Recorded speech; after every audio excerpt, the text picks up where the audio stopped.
temperature, and the birth of stars in molecular clouds. Deep within the galactic arms of spiral galaxies like our own Milky Way, far from the blazing luminosity of stellar hubs, lie enormous, shadowy nurseries known as molecular clouds. These cold, dense regions are composed primarily of molecular hydrogen, dust, and trace elements, and they are among the coldest places in the observable universe. With temperatures often falling below 10 degrees above absolute zero, these regions offer a paradox. It is in the frigid silence of these dark clouds that the heat and brilliance of stars are born. To understand how temperature initiates the transformation from dust to brilliance, one must first grasp the delicate balance that defines a molecular cloud. Internally, these clouds are in a state of equilibrium, where gravitational forces pulling inward are nearly matched by thermal pressure pushing outward. However, this balance is fragile.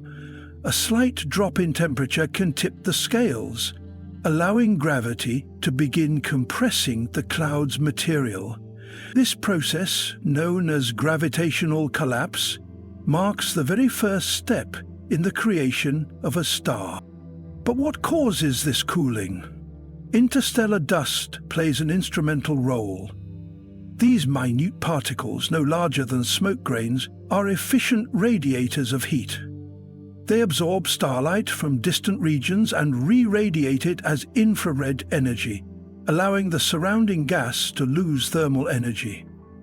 Additionally, as the cloud becomes denser, its opacity increases, preventing external radiation from penetrating its depths. This creates a thermally insulated environment where cooling continues unabated. When thermal energy diminishes enough, gravity gains the upper hand. Once this collapse begins, internal fragments within the cloud may condense, forming smaller substructures known as dense cores. These cores, cooler and more isolated, are the direct precursors to protostars. The rate and scale of collapse depend heavily on temperature gradients within the cloud. In regions where cooling is more efficient, the collapse proceeds faster, leading to the possibility of forming clusters of stars rather than isolated individuals. This temperature-driven fragmentation is a key factor in determining the mass distribution of stars, a concept known in astrophysics as the initial mass function. The significance of temperature in this context cannot be overstated. Cooler conditions enable the gas to compress more tightly, increasing the likelihood of star formation. In contrast, regions with elevated temperatures resist collapse, remaining stable and starless for much longer spans of cosmic time. This means that the thermal environment of a molecular cloud dictates not only when and where stars will form, but also what kind of stars will emerge. Massive, luminous giants, or small, long-lived red dwarfs.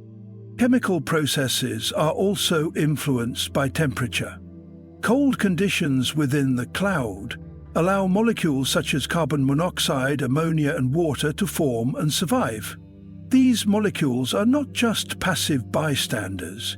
Their rotational and vibrational transitions emit radiation that carries away energy, aiding further cooling. In this way, molecular chemistry and thermal physics operate hand in hand, catalyzing the star-making process. Moreover, astronomers have used temperature-sensitive tracers to map these birthplaces in detail.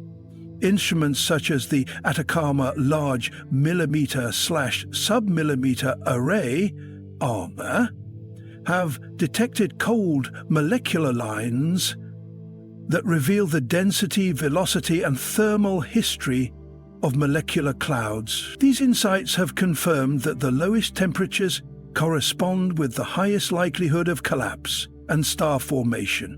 reaffirming the central role of thermal conditions in this cosmic transformation. Historically, the understanding of molecular clouds evolved as observational techniques improved. Early radio astronomy in the mid-20th century detected the signature of neutral hydrogen in the galaxy, but it wasn't until the discovery of carbon monoxide emissions that astronomers could directly observe the cold, dense environments where stars are born. These breakthroughs painted a picture of the galaxy not as a static structure, but as a living, breathing entity where temperature orchestrates cycles of birth and decay. What is perhaps most poetic about this process is the contrast between the extreme cold that initiates the collapse and the intense heat that eventually emerges. The same cloud that starts at mere degrees above absolute zero becomes the birthplace of stellar fire within just a few 100,000 years. A blink in cosmic time, the once cold core begins to radiate, growing brighter as nuclear reactions prepare to ignite. It is a cosmic alchemy, driven by the silent guidance of temperature, transforming gas and dust into luminous orbs that may one day warm planets, power photosynthesis, and become the source of new beginnings. Thus, in the heart of molecular clouds, where light fails to penetrate and silence reigns, temperature acts as the hidden artist, sculpting the very stars that illuminate the universe. It is a tale of opposites, a journey from cold to hot, from dark to radiant, from formless to structured. And, as this transformation continues, it sets the stage for the next great act in the life of a star, the gravitational fall inward, and the heat that swells to challenge it. That rise in internal heat, as gravity compresses matter into tighter bounds, leads us directly into the story of protostellar collapse, where temperature becomes not just a condition, but a force of resistance. And evolution takes its next stride. The thermodynamics of protostellar collapse. In the quiet aftermath of a molecular cloud's disturbance, whether triggered by a supernova shockwave or the gravitational nudge of a passing star, an invisible ballet begins within the densest knots of interstellar gas and dust. What once existed as a tranquil mixture of molecules now trembles with imbalance. Gravity begins to assert its dominance, initiating a slow but inevitable collapse inward. Yet this collapse, so fundamental to the story of star formation, is not merely a matter of mass succumbing to gravity. It is an unfolding thermodynamic transformation governed by energy exchanges that decide whether the birth of a star will ignite or fade. At the heart of this thermodynamic narrative lies a principle as old as physics itself. When a gas compresses under gravity, it heats. This concept, rooted in the first law of thermodynamics, the conservation of energy, dictates that as the gas within the collapsing core contracts, its potential energy does not vanish. Instead, it converts into thermal energy. The temperature of the core climbs steadily, rising from a few degrees above absolute zero to many thousands of degrees Kelvin. The particles within the gas move faster, collisions increase, and pressure begins to mount. This interplay between rising thermal energy and opposing gravitational pull gives the protostar its first signs of inner life. But collapse is never uniform. The center of the core heats and densifies more rapidly than its outer regions. This thermal gradient, subtle at first, becomes the architectural blueprint for the formation of a protostar. As temperatures surge, radiative heat transfer becomes a key player.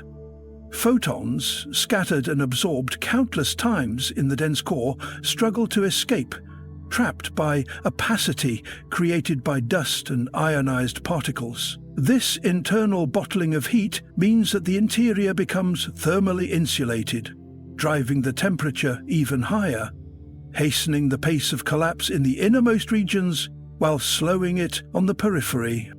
Thermal pressure, building as a result of heating, attempts to resist further compression. In smaller clouds, this thermal feedback may halt collapse altogether, preventing star formation and dispersing the cloud. But in more massive regions, gravity overpowers pressure, driving the collapse into the next critical phase. These opposing forces, thermal expansion and gravitational compression, are not just mechanical rivals, but thermodynamic counterweights, their equilibrium dictating the fate of embryonic stars. As the core becomes denser and hotter, ionization begins to occur. Hydrogen molecules break apart into atoms, and eventually electrons are stripped from nuclei. This ionization process absorbs energy, temporarily slowing the temperature increase, a phenomenon known as a thermodynamic phase transition. Yet this pause is deceptive. It masks the next evolutionary leap, the moment when heat and pressure become so intense that nuclear fusion becomes inevitable. Amid these changes, convection begins to churn the core.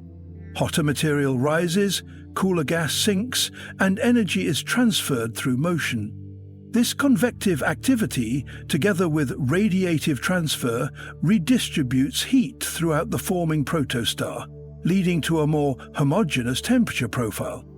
Still, the balance remains fragile. Should the protostar radiate too much heat before nuclear fusion is triggered, collapse may stall, leaving behind a failed star, a brown dwarf. But if conditions are right, the gravitational collapse reaches a critical core temperature of several million degrees Kelvin. At this temperature, protons begin to overcome their mutual repulsion and fuse into helium nuclei, releasing a torrent of energy. This is the fusion threshold, the tipping point at which gravitational energy has been fully converted into thermal energy sufficient to ignite hydrogen fusion. This transformation marks the end of the protostellar phase and the beginning of the main sequence stage of stellar life. From a thermodynamic perspective, this is the moment when the star becomes a self-regulating engine, using outward thermal pressure generated by fusion to counterbalance the relentless inward pull of gravity. Thus, the collapse is not simply a mechanical descent into density, but a tightly choreographed thermodynamic journey. It is a progression from cool molecular whispers to fiery atomic roars. Every step governed by the conversion of gravitational energy into thermal energy. Every delay orchestrated by the subtle complexities of phase transitions and energy transport. The protostar emerges not only as a luminous object, but as a thermal monument to the universe's mastery of equilibrium, transformation, and energy conservation. And yet, the heat within this newborn star is not the end of the thermal story. It is only the ignition. What follows next is a deeper exploration of how this inner fire, born from collapse, becomes the heart of transformation. In the core of the young star, fusion takes over, not just as a source of heat, but as the driver of evolution. And in that blinding crucible, hydrogen will give way to helium, and heat will again become both sculptor and guide. Stellar fusion and heat as a catalyst for transformation. From the crushing pressure and staggering heat of protostellar collapse, a new kind of fire is born. One not kindled by chemical means or external spark, but by gravity's relentless hand compressing atoms into violent intimacy. Deep within the core of a young protostar, As temperature soars to several million degrees, the fundamental nature of matter itself begins to change. This is the dawn of nuclear fusion, the engine of the cosmos, the alchemy of stars, and the furnace in which the universe forges both energy and elements.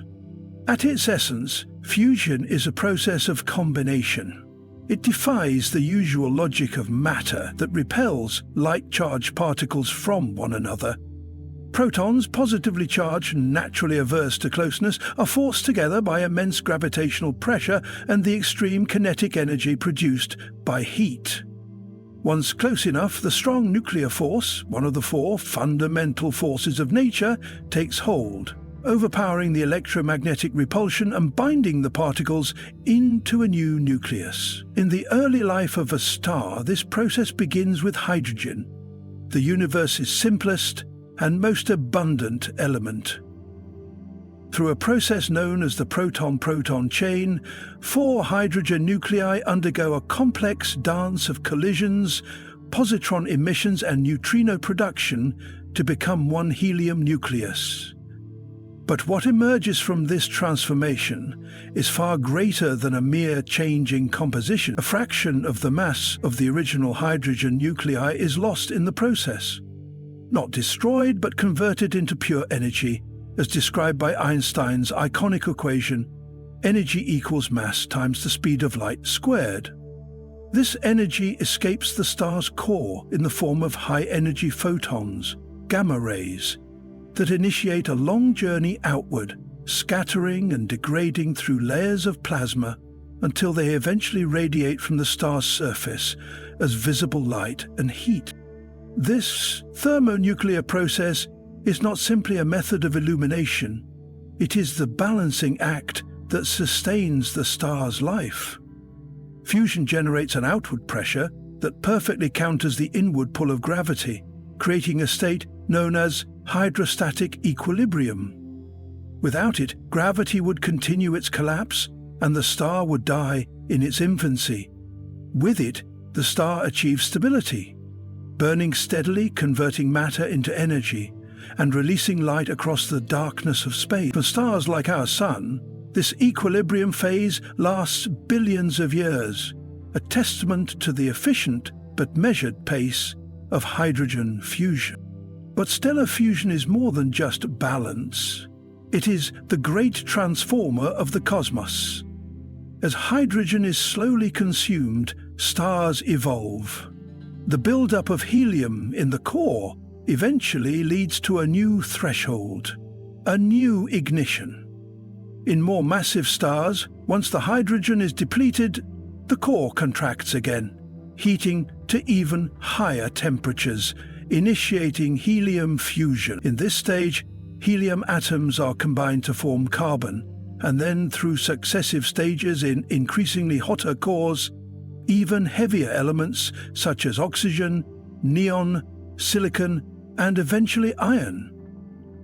Each step requires higher temperatures and greater pressures, a stairway of elemental creation, powered by gravity's squeeze and heat's transformative power. This fusion sequence is not random. It is structured by the principles of nuclear binding energy.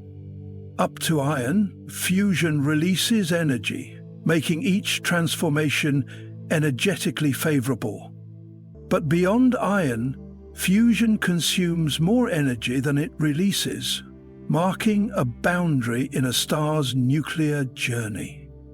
This is the limit of heat's role as a catalyst in fusion. Beyond it, only the violent deaths of stars, supernovae, can forge the heaviest elements by supplying the enormous energies required to overcome this barrier. From the perspective of thermodynamics, stellar fusion is the controlled release of energy through mass-to-energy conversion. It is not merely a source of heat, but the very engine of transformation that gives the universe its complexity.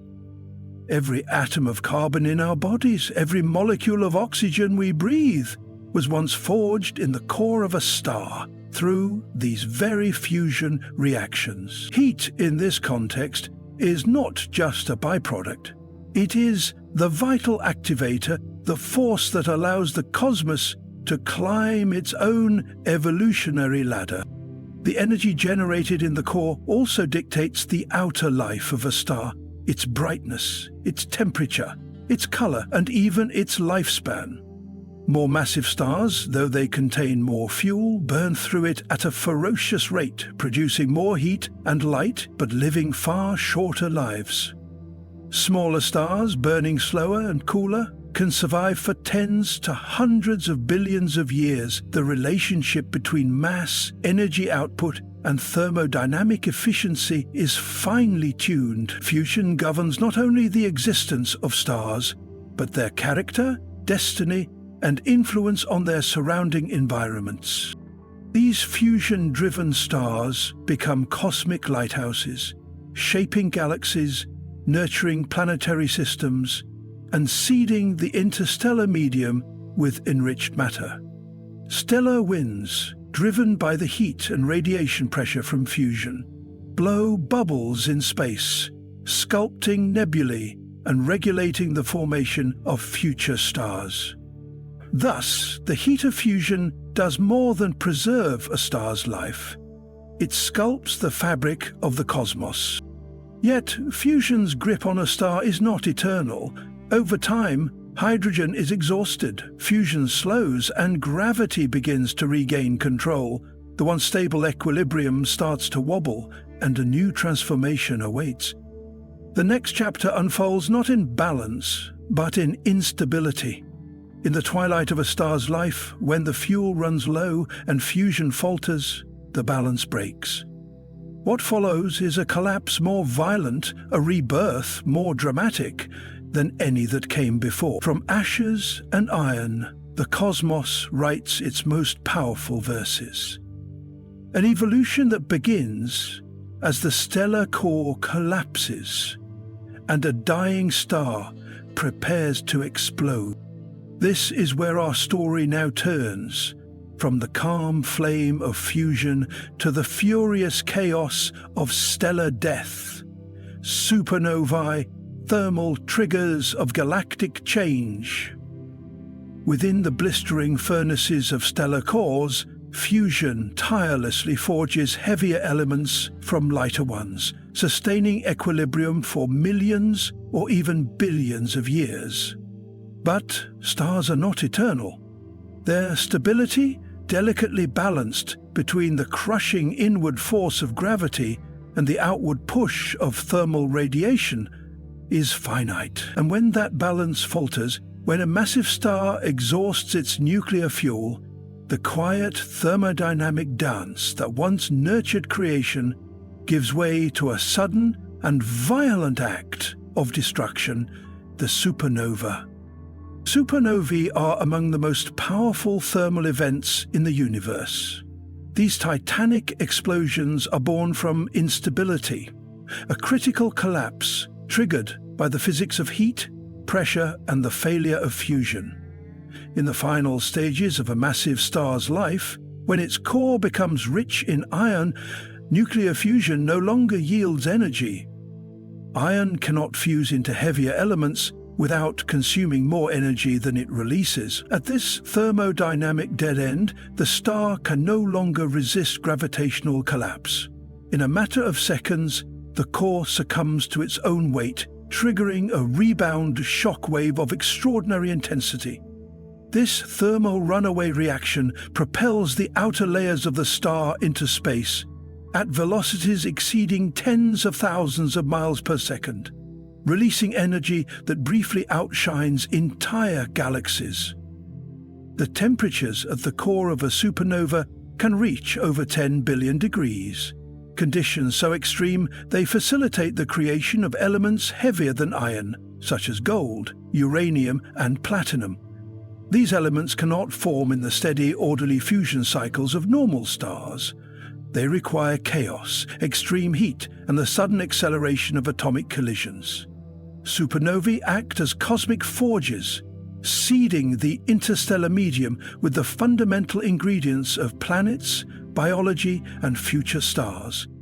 Yet, the influence of supernovae extends far beyond their immediate aftermath. The expelled gas and dust enrich the surrounding galactic environment, becoming the raw material for the next generation of molecular clouds. These remnants serve as both tombstones of a star's death and cradles for stellar rebirth. Shockwaves from supernovae can compress nearby clouds, triggering new waves of gravitational collapse, and thus sparking fresh star formation. This self-propagating chain of destruction and creation marks supernovae not as ends, but as catalytic events in the grand thermodynamic cycle of the cosmos. Thermally, a supernova also represents an ultimate release of stored stellar energy. Over its lifetime, a star builds up internal pressure through nuclear fusion, bottling heat deep within its core. When that energy is abruptly unleashed, it reshapes the galactic landscape. The expanding remnants of a supernova can persist for tens of thousands of years, growing into vast nebulae that emit in X-ray, ultraviolet, and visible light. These glowing clouds are not only beautiful, but serve as markers of thermodynamic history. Records of pressure gradients, chemical abundances, and thermal energy transfer on cosmic scales. In human terms, the study of supernovae offers both existential and scientific insight. The iron in our blood, the calcium in our bones, the iodine in our thyroid. None of these could exist without the thermonuclear crucible of a dying star. Every atom heavier than helium owes its existence to thermal instability and explosive change. In this way, the temperature thresholds reached in supernovae are not just violent outbursts of energy, they are the very pathways through which matter transforms and evolves. Across the observable universe, supernovae continue to shape galaxies.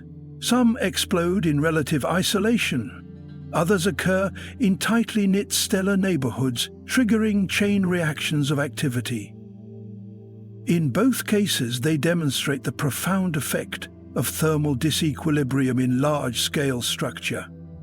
They challenge the notion of permanence and underscore that even stars, long considered symbols of constancy, are subject to the universal law of thermodynamic change. The universe remembers their deaths not as silent voids, but as radiant legacies of heat and matter. As we move deeper into the architecture of cosmic bodies, we find that the aftershocks of stellar death ripple into the formation of planets. The next phase in our exploration of thermal influence leads us to examine how variations in heat sculpted the solid worlds of solar systems. Their textures, layers, and boundaries, born from gradients of temperature within the primordial disks that formed them. Temperature differences in planetary formation. In the wake of a supernova's incandescent demise, the interstellar medium becomes rich with heavy elements, stirred and compressed by powerful shock waves. This chaotic, energized environment lays the groundwork for the next act in the cosmic cycle, the birth of planets. At the center of this transformation lies a principle both elegant and fundamental: temperature gradients. It is not uniformity that sculpts worlds, but difference, and in the swirling protoplanetary disks around young stars, the variance in temperature becomes the sculptor of planetary architecture. A newborn star forms at the heart of a collapsing molecular cloud, and around it gas and dust begin to flatten into a rotating disk. This protoplanetary disk is not a monolithic structure, but a highly dynamic, thermally stratified region where temperatures vary drastically with distance from the central star. Closest to the star, the heat is intense, hot enough to vaporize volatile compounds and even melt rock. Farther out, The environment cools, allowing ices to condense and more delicate compounds to remain stable. This thermal zoning, governed by the laws of radiation and thermodynamics, is responsible for the great diversity of planets we observe, both within our solar system and beyond. In the inner regions of the disk, where temperatures soar above the melting points of metals and silicates, only the most refractory materials can survive. Here, the building blocks of terrestrial planets like Mercury, Venus, Earth, and Mars coalesce. These rocky bodies are composed primarily of iron, nickel, and silicate minerals, all forged in the hot crucible of the disk's interior. Their formation is a process of accretion, where microscopic grains collide, stick, and gradually grow into planetesimals and protoplanets, all under the influence of heat-driven dynamics and gravitational interactions. Meanwhile, beyond a critical boundary known as the frost line, or snow line, the disk cools sufficiently for water, methane, ammonia, and other volatiles to condense into solid ices. In these colder regions, accretion proceeds with a different set of ingredients. Ices, being more abundant than metals and rocks, allow for the rapid formation of massive cores, which in turn can attract thick envelopes of hydrogen and helium from the surrounding gas. Thus are born the gas and ice giants, Jupiter, Saturn, Uranus, and Neptune, whose compositions reflect the thermal realities of their birthplace. It is this thermal frontier that divides rocky worlds from gas-dominated giants, shaping not only their physical characteristics, but also their orbital distributions and internal structures. The effect of temperature extends beyond composition. It also determines the timeline and efficiency of planet formation. High temperatures near the star drive faster chemical reactions and more rapid dust processing, yet they also generate turbulence and instabilities that can inhibit the growth of large planetary bodies. Cooler outer regions, while chemically rich and less violent, suffer from slower growth rates due to the lower collision speeds and reduced density of solid material. Thus, the interplay between heat and time crafts distinct planetary types through divergent pathways, all rooted in the initial thermal map of the disk. Moreover, isotopic studies of meteorites, some of the oldest remnants of the early solar system, reveal a complex thermal history. These space rocks preserve chemical fingerprints of rapid heating events, such as shock wave processing and short-lived radionuclide decay, which further influenced the temperature structure of the disk. These brief yet powerful heating events altered mineralogy and helped differentiate materials, ensuring that even within the same region, planetary precursors could diverge in composition and destiny. Temperature gradients also influence planetary migration. As nascent planets interact with the gas and dust of the disk, they can shift inward or outward, depending on local thermal conditions. This movement, known as planetary migration, is driven by subtle forces that arise from density waves in the gas, and it has a profound impact on the final architecture of planetary systems. In many observed exoplanetary systems, gas giants are found close to their stars, hot Jupiters, suggesting a dynamic process of inward migration that likely originated in the cooler outer disk before being drawn inward by thermal and gravitational forces. Even after formation, thermal dynamics continue to shape planetary evolution. Internal heat, often retained from accretion or generated by radioactive decay, drives geological activity. Volcanism, tectonics, and magnetic fields. External heating from the star determines climate, atmospheric retention, and surface chemistry. In short, Temperature is not only the architect of planetary birth, but also the regulator of planetary life cycles. The contrast in thermal environments between different regions of the disk ensures that no two planets are identical. The gas giants, with their swirling storms and deep hydrogen envelopes, the icy dwarfs of the Kuiper Belt cloaked in frozen methane, the airless scorched rock of Mercury, and the habitable blue marble we call Earth, all are manifestations of temperature-dictated assembly. Heat shapes mass, orbits, chemistry and atmosphere, playing a central role in the grand story of planetary diversity. And as we now peer outward into other planetary systems with telescopes like the James Webb Space Telescope and space missions like TESS, we see this thermal pattern repeated across the galaxy. Systems form with rocky worlds inside, gaseous giants outside, and strange anomalies in between. The logic of heat, of differences in temperature across circumstellar space, proves itself universal, fundamental, and enduring. With the structure of planets dictated by thermodynamics, the next chapter in our exploration turns to how these planetary bodies store and radiate heat, how thermal inertia, conductivity, and internal pressure define planetary interiors and energy cycles. From their crust to their cores, planets reveal the continuing legacy of the heat that made them.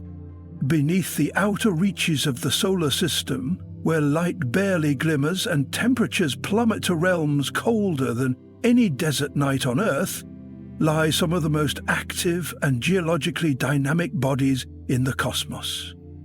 These are the icy moons, enigmatic satellites that orbit gas giants like Jupiter and Saturn. At first glance, they seem frozen in ancient crusts of water ice, their surfaces scarred by impact craters and mysterious streaks. Yet, deep below these frozen exteriors, something remarkable is happening. The story of these worlds is not one of silence and stagnation, but of heat and motion, of volcanic plumes and shifting crusts. An inner revolution driven by the most fundamental force in the cosmos: temperature.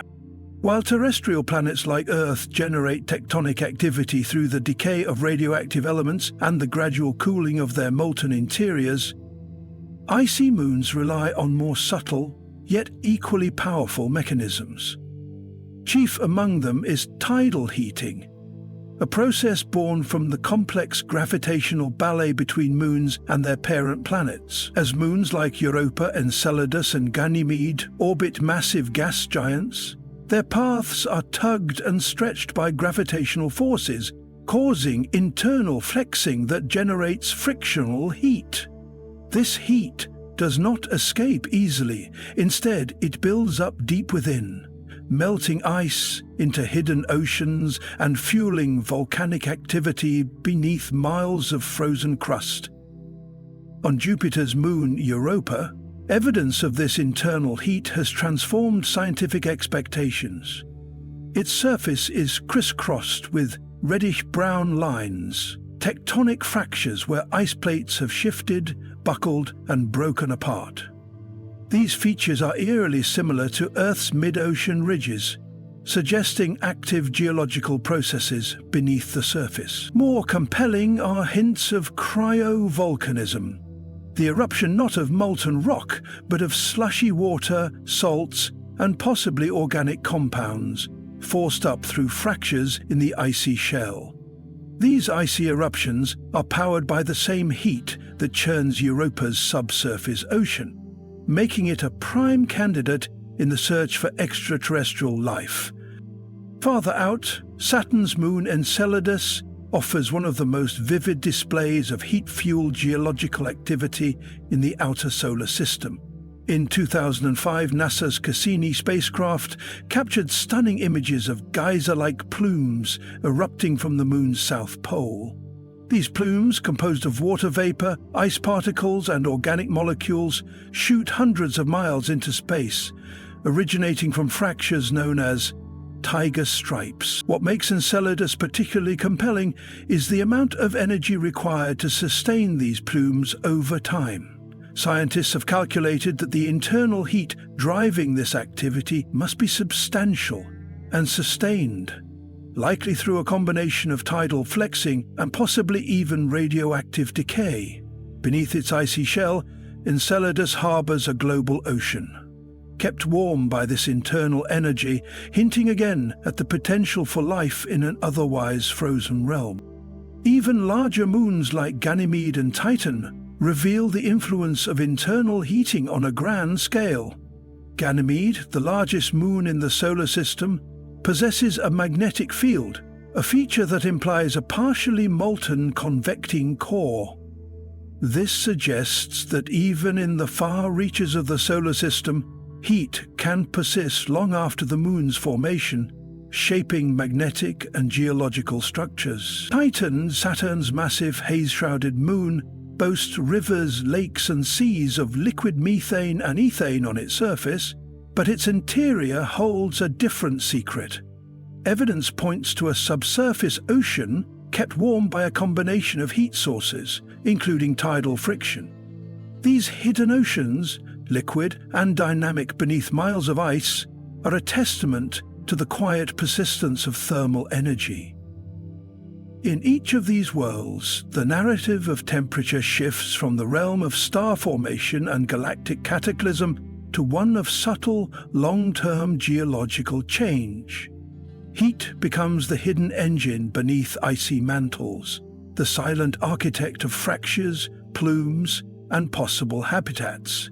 This reshaping of icy moons has forced planetary scientists to rethink the conditions necessary for geological activity.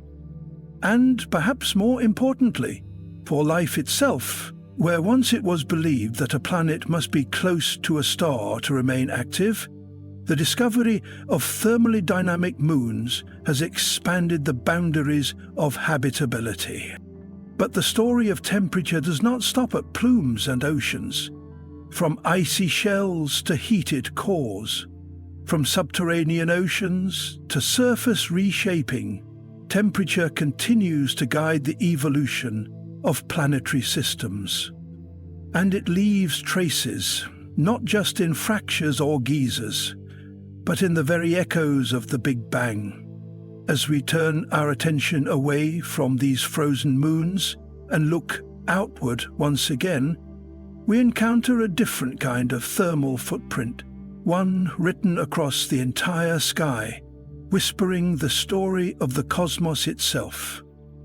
It is the residual glow from the birth of everything. The cosmic microwave background, the next stage in our journey through the silent transformation of heat.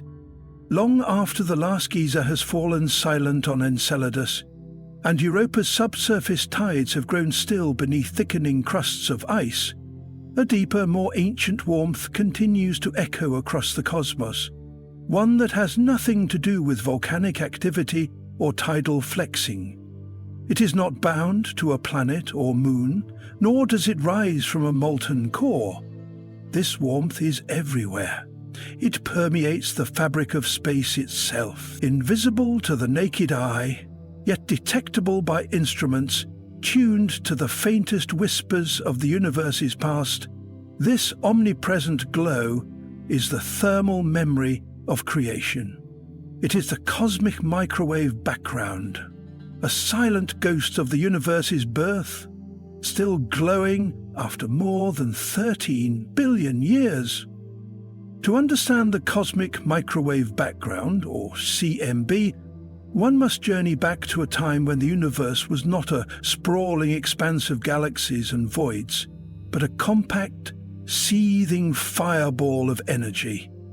In the beginning, matter and radiation were locked in a chaotic dance. Too hot and dense for atoms to form, too turbulent for light to escape. This opaque plasma, made of free electrons and protons, scattered every photon in every direction. The universe, in this early state, was bright but blind, glowing like the interior of a star, yet invisible from within. It was only as the universe expanded and cooled, driven by the relentless stretch of space-time itself, that a crucial threshold was reached. Roughly 380,000 years after the Big Bang, temperatures finally dropped low enough for electrons to combine with protons, forming neutral hydrogen atoms. With the electrons no longer free to scatter light, photons could travel unhindered for the first time. The universe became transparent, and the light released in that instant began its long journey through space. That light has never stopped traveling. Stretched by the expansion of the universe, those primordial photons have shifted into the microwave region of the electromagnetic spectrum. What was once a brilliant blaze now exists as a cold, uniform afterglow, measurable at a temperature just above absolute zero. It is a near-perfect blackbody spectrum, smooth and consistent in every direction, with faint fluctuations that reveal the seeds of all future cosmic structure. This radiation is not a relic of a star or a galaxy, but of the entire cosmos at its infancy. It is the universe's thermal ghost, imprinted across the sky. The first hints of this ancient light were not discovered with purpose, but by accident. In the mid-1960s, two American radio astronomers, Arno Penzias and Robert Wilson, were calibrating a sensitive microwave antenna in New Jersey when they encountered a persistent background noise. It came from no known source on Earth, no star, no galaxy. It was uniform, ever-present, and impossible to eliminate. They had stumbled upon the CMB, confirming a key prediction of the Big Bang theory and forever altering our understanding of cosmic history. For this, they received the Nobel Prize in Physics, and cosmology moved from speculation to precision science. Over the decades that followed, increasingly sensitive instruments mapped the CMB with greater clarity. NASA's COBE satellite, launched in the early 1990s, revealed tiny temperature differences across the sky, ripples only millionths of a degree apart. These slight variations were cosmic fingerprints, representing density fluctuations in the early universe that would later grow into galaxies and clusters of galaxies. COBE's findings were refined by subsequent missions such as WMAP and Planck, which mapped the microwave sky with unprecedented resolution. These observations have given cosmologists a detailed picture of the universe's age, composition, and shape. The CMB tells us that the universe is not only expanding, but accelerating in that expansion, driven by a mysterious force known as dark energy. It reveals that ordinary matter, the kind that makes up stars, planets, and people, is a mere fraction of what exists. Most of the cosmos is composed of invisible forms of matter and energy, detectable only through their gravitational effects. These insights have not only deepened our understanding of where we come from, but have reshaped the very questions we ask about the universe's fate. And yet, for all its revelations, the CMB remains curiously silent about certain fundamental mysteries.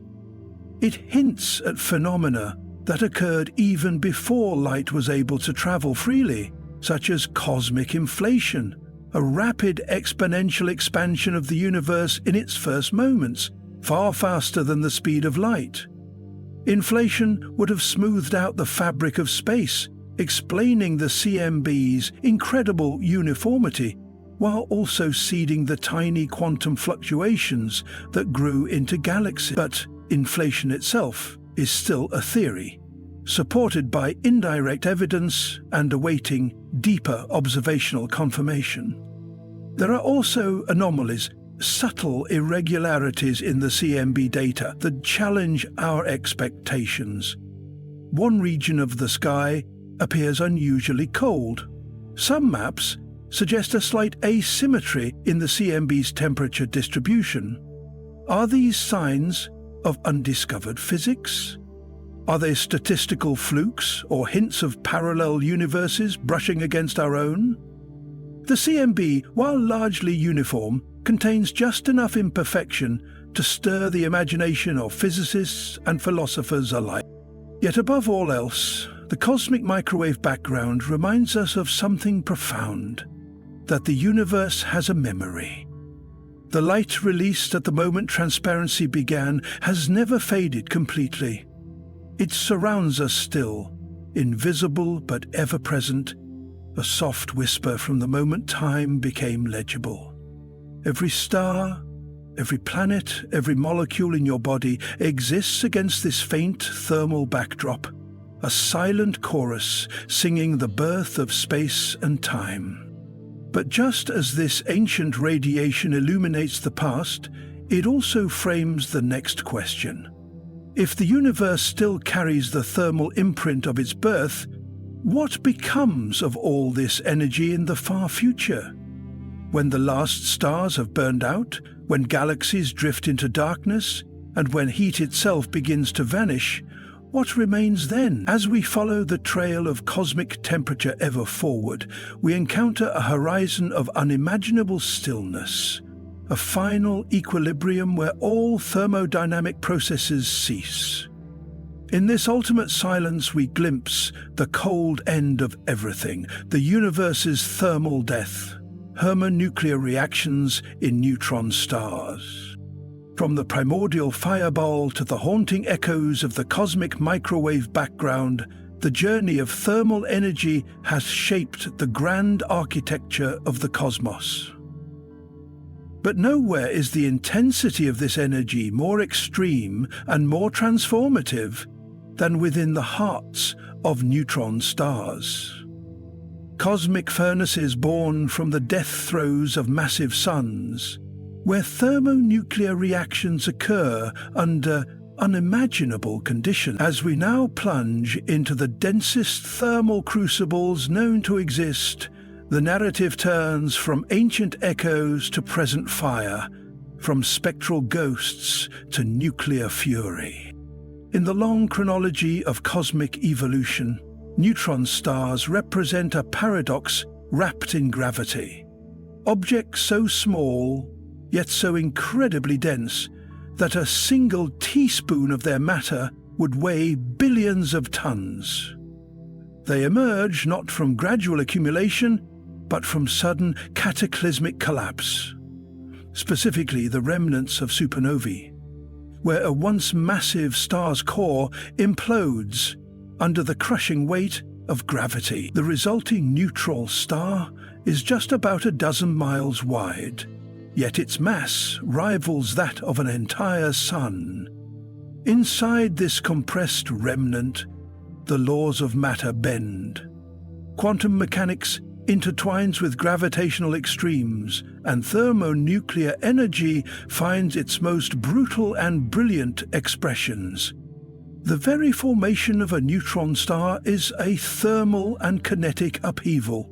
As the core collapses, protons and electrons are squeezed into neutrons, a process that releases a flood of neutrinos, ghostly particles that carry away a significant portion of the gravitational energy.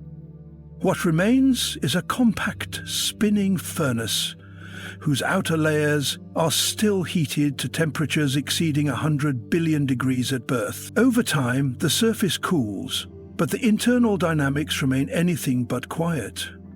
The immense gravity crushes atomic structures, creating a layered structure, an atmosphere barely a few centimeters thick, a crust of neutron-rich nuclei, and beneath it, a core where neutrons, protons, and exotic particles interact under forces that defy replication on Earth. At the heart of this structure lie thermonuclear reactions that push physics to its limits. Unlike the standard hydrogen fusion in stars like our Sun, neutron stars exhibit a much more exotic suite of nuclear processes. One of the most dramatic is the phenomenon of nuclear burning on the surface of accreting neutron stars. those that exist in binary systems and siphon matter from a companion star. As this material, primarily hydrogen and helium, accumulates on the star's surface, it forms a thin, dense envelope. When conditions become right, this envelope undergoes a sudden, runaway thermonuclear reaction. The result is an X-ray burst, an explosive release of energy that for a brief moment can outshine an entire galaxy in the X-ray spectrum. These X-ray bursts are the neutron star's equivalent of stellar flares, but they operate at scales and intensities that dwarf anything found in conventional stellar environments. The underlying reactions include rapid proton capture processes, known as the RP process, in which nuclei rapidly absorb protons and undergo beta decays, forming heavier elements in mere seconds. This is not a gentle simmer, but a violent, brief conflagration in which atomic nuclei are forged and destroyed at breakneck speed, producing elements like selenium, krypton, and even tellurium, all from the chaotic dance of nuclear particles on a layer thinner than a piece of paper. Beyond these surface phenomena, theorists believe that even deeper within the star's core, under crushing pressure and searing temperatures, more exotic states of matter may emerge. One hypothesis suggests the formation of quark-gluon plasma, a primordial soup of subatomic particles that existed only moments after the Big Bang.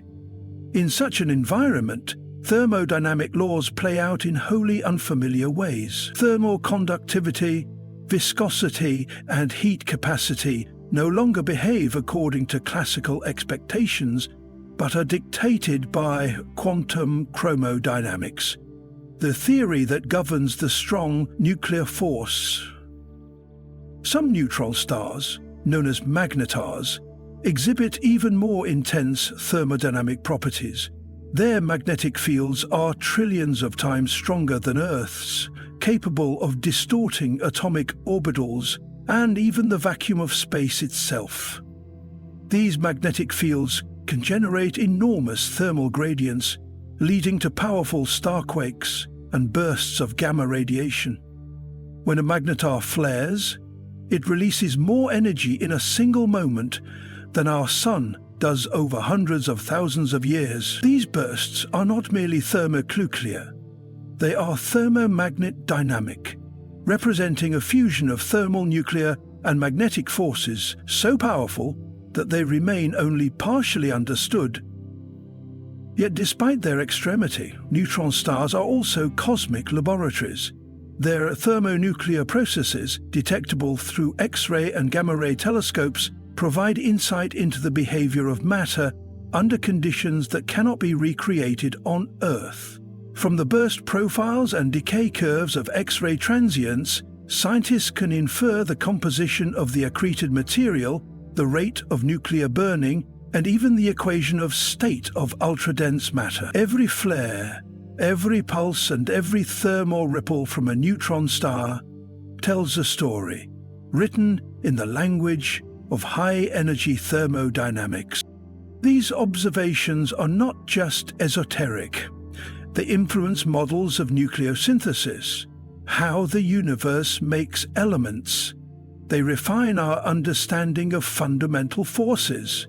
They even help us understand the thermal evolution of the universe itself, for neutron stars act as thermal lighthouses, keeping time with the cosmic clock as they cool slowly over millions of years. The interplay of heat, gravity, and quantum force within their tiny radius is a mirror of the greater forces shaping the cosmos, compressed into a sphere the size of a city.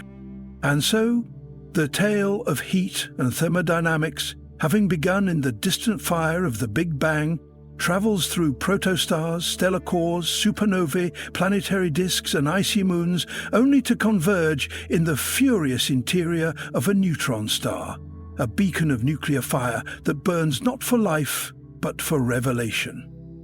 Yet even this is not the end. As neutron stars cool and fade or spiral into black holes through binary mergers, their thermal legacy continues. In their collapse, they release gravitational waves and forge heavy elements through kilonovae, marking the next frontier in our journey. This brings us forward not to an end but to another stage in the thermodynamic cycle of the universe, where gravity, heat, and radiation join again in stellar remnants, deepening the cosmic tapestry. And as neutron stars die or merge, another silent witness begins to dominate the stage: black holes, where heat disappears behind an event horizon and entropy reaches its pinnacle. In the next chapter, we explore this ultimate threshold, where temperature, time, and light itself cease to behave as we know them. Black-body radiation and stellar temperature profiles. From the glowing embers of campfires to the radiant hearts of stars, heat reveals its presence through light.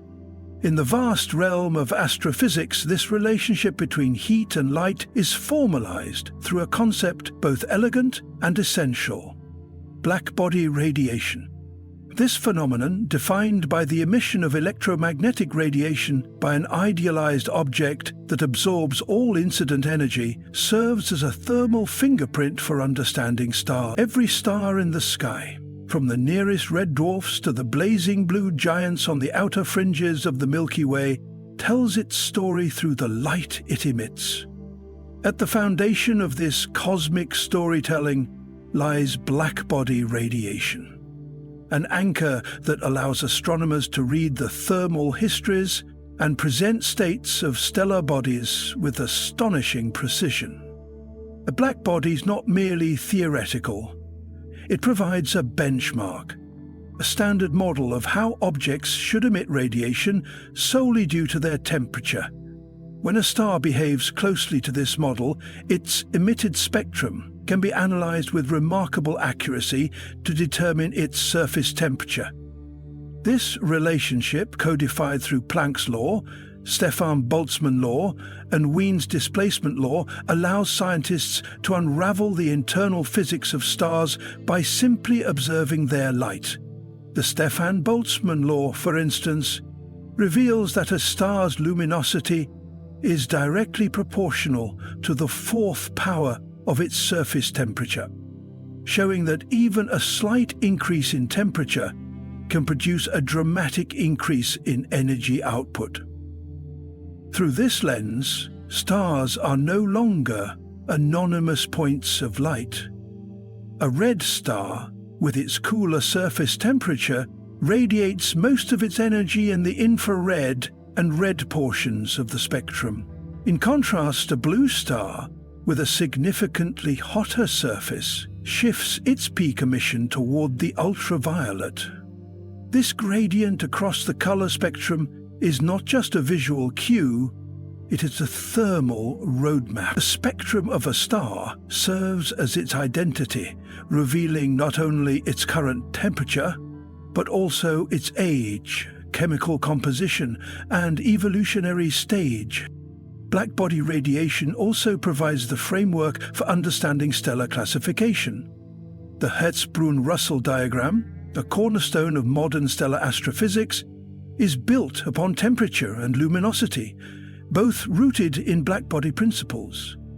This powerful tool categorizes stars into main sequence: giants, supergiants, and white dwarfs, revealing patterns of life cycles driven by thermal physics. For example, white dwarfs, though faint in luminosity, are often blisteringly hot, radiating mainly in the ultraviolet. Their dim appearance is not a matter of temperature, but of surface area, underscoring that stellar brightness cannot be interpreted without a nuanced understanding of both radiation and size. Perhaps one of the most fascinating applications of black-body radiation lies in the cosmic dance between matter and energy in stellar atmospheres.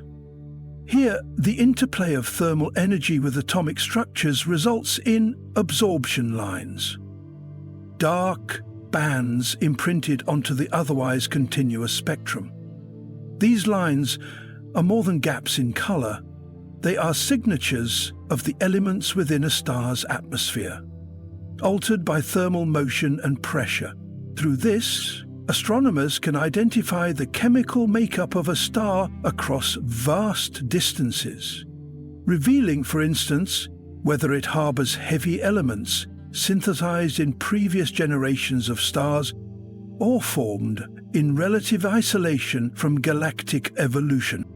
Moreover, black-body radiation bridges the understanding between different types of celestial objects. A neutron star, with a temperature that may reach into the millions of degrees, emits most of its energy in X-rays, while planets, much cooler by comparison, radiate primarily in the infrared. The same black-body framework that allows us to measure the gentle warmth of Earth's surface enables us to interpret the fierce energies of pulsars, or the cold echoes of distant exoplanets. In the realm of observational astronomy, instruments like spectrometers and photometers rely entirely on black-body principles. Whether mounted on ground-based observatories or orbiting Earth aboard telescopes like Hubble or the James Webb, these instruments decode the light of the universe into temperature maps, atmospheric signatures, and stellar ages. The elegant simplicity of black-body radiation provides a universal translator across the cosmos, turning heat into light and light into knowledge. Black-body curves are not fixed. They shift depending on temperature, moving their peaks and stretching or compressing their wavelengths. This dynamic nature allows scientists to track changes over time. A cooling star, for instance, will gradually move its emission peak toward longer wavelengths, dimming its blue and brightening its red.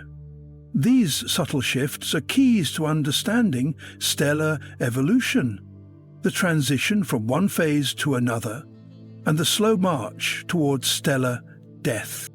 As we approach the deeper realms of astrophysical complexity, the trail illuminated by black-body radiation leads toward the vast clusters of galaxies and the behavior of temperature across gravitational structures.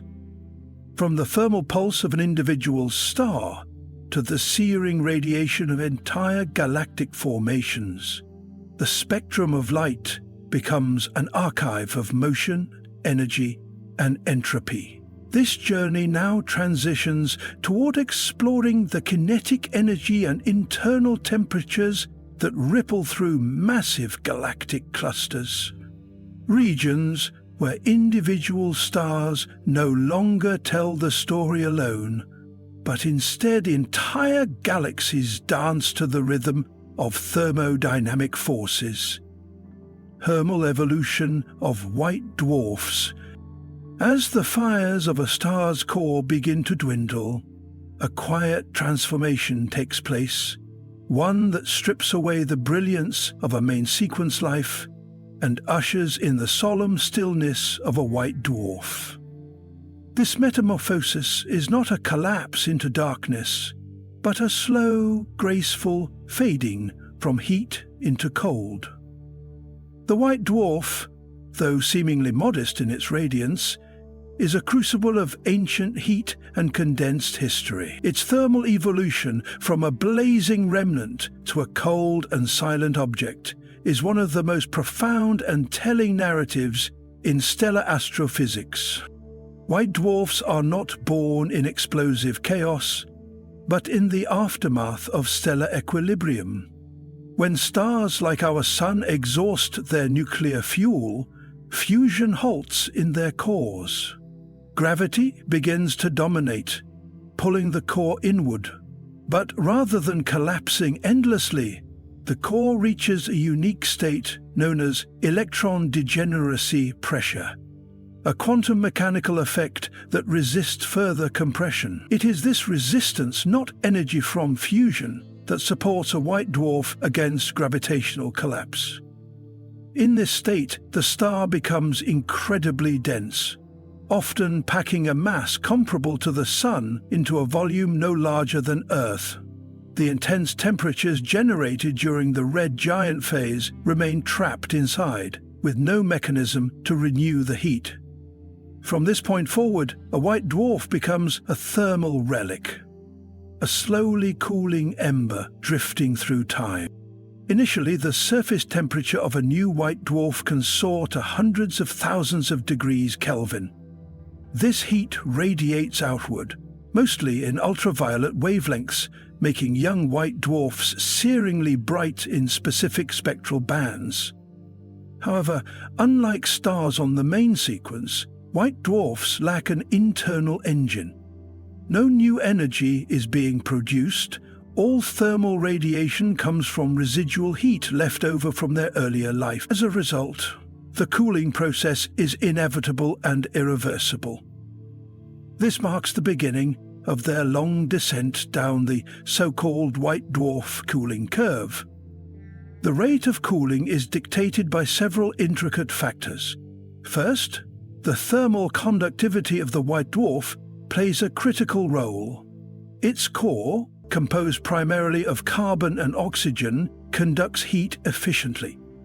The degenerate electrons move freely, rapidly transferring energy from the interior to the outer layers.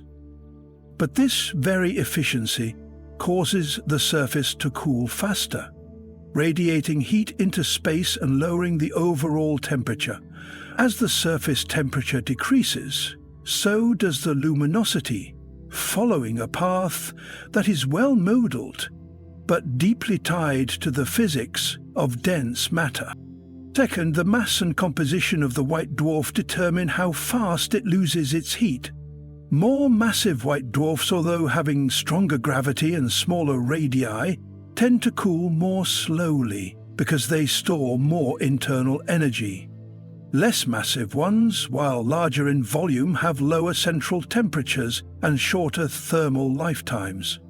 Composition also plays a subtle but crucial role. If a white dwarf contains traces of hydrogen or helium in its outer layers, these elements can form insulating blankets, slowing the rate of cooling. In contrast, a bare carbon-oxygen surface loses heat more readily, accelerating its transition into a colder, dimmer state. The most fascinating phase of white dwarf cooling emerges in the crystallization process, a transformation once thought impossible on stellar scales. As the white dwarf cools to around several thousand degrees Kelvin, the dense carbon and oxygen ions begin to organize into a crystalline lattice. This is not merely a drop in temperature, it is a profound structural phase change. The star's interior begins to solidify, similar in principle to how water freezes into ice, but under conditions of unimaginable pressure and density. During crystallization, latent heat is released, temporarily slowing the cooling process. This latent energy acts as a final breath of warmth, delaying the star's descent into complete darkness. In recent years, the European Space Agency's Gaia mission provided evidence of this phenomenon by observing a population of white dwarfs clustered around a specific luminosity, a thermal plateau caused by crystallization. As cooling continues beyond the crystallization phase, the white dwarf enters a stage where it emits primarily in the infrared. Its once brilliant glow becomes faint and hard to detect. This twilight period may last for trillions of years, far longer than the current age of the universe. In theory, if given enough time, a white dwarf will continue to cool until it reaches thermal equilibrium with the cosmic microwave background radiation. At that point, it would become a black dwarf, a theoretical object so cold it emits no light at all. However, since the universe is only around 13 billion years old, no black dwarfs are thought to exist yet. They remain a prediction of the far future, a glimpse into the ultimate fate of matter after stars have ceased to shine. Beyond the elegance of this cooling process lies a deeper utility. Because white dwarfs cool in a predictable fashion, they serve as cosmic chronometers. By measuring the temperature and luminosity of a white dwarf, astronomers can estimate its cooling age, the time since it became a white dwarf. In stellar clusters, where all stars form roughly at the same time, this allows researchers to determine the cluster's age with remarkable precision. This method has been used to date some of the oldest star clusters in the Milky Way, refining our understanding of galactic history and the chronology of star formation. Additionally, the study of white dwarf evolution informs models of dark matter and alternative physics. Certain cooling anomalies have led researchers to speculate about interactions with weakly interacting particles, such as axions, hypothetical particles that could explain dark matter.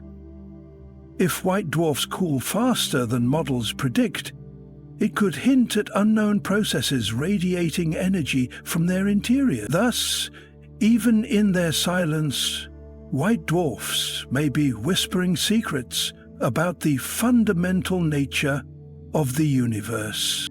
Thermal evolution does not occur in isolation. Some white dwarfs reside in binary systems, where mass transfer from a companion star can dramatically alter their thermal history. Accreting material can reignite nuclear fusion on the surface, triggering novae, sudden outbursts that temporarily brighten the star and reset the cooling clock. In more extreme cases, runaway accretion can lead to a Type Ia supernova, completely unbinding the white dwarf and dispersing its matter across space. Thereby, these violent episodes complicate the cooling process, but also provide a mechanism for enriching galaxies with heavy elements and calibrating cosmological distances. The slow march of a white dwarf from a blazing core to a cold remnant embodies the universe's deep entropic pull. It is a story of residual energy, of resistance against complete darkness, and of the long, quiet life that follows the death of a star. It reminds us that even in silence, there is structure. Even in cooling, there is order. And even in the absence of nuclear fire, there is a timeline to be read, understood, and used as a beacon across the cosmos. As we now step away from the quiet solitude of white dwarfs, our focus shifts to a grander scale, one that involves not isolated stars but entire galaxies, held together by invisible threads of gravity. The internal motion and kinetic interactions within these colossal systems offer the next chapter in understanding the universe's evolving thermal landscape. The study of velocity fields in expanding galaxy clusters reveals how motion itself sculpts temperature distributions across cosmic structures. In the vastness of the solar system, far beyond the temperate zone that cradles Earth's familiar climate, lie the majestic gas giants, Jupiter, Saturn, Uranus, and Neptune. Though these worlds are cold by terrestrial standards, bathed in only a fraction of the sun's warmth, they are anything but inactive. Their skies swirl with storms of unrelenting fury, their bands churn with titanic winds, and their poles host auroras that dance with ethereal light. At the heart of this dynamic chaos is a force that seems paradoxical at first: heat. In realms where sunlight barely warms the clouds, it is heat from within, and the laws of thermodynamics that sculpt some of the most extreme weather phenomena in the known universe. To understand heat-driven weather patterns on gas giants, one must first abandon Earth-centered thinking. On Earth, the sun is the dominant engine of atmospheric motion. Solar radiation warms the equator more than the poles, creating pressure differences and driving winds and jet streams.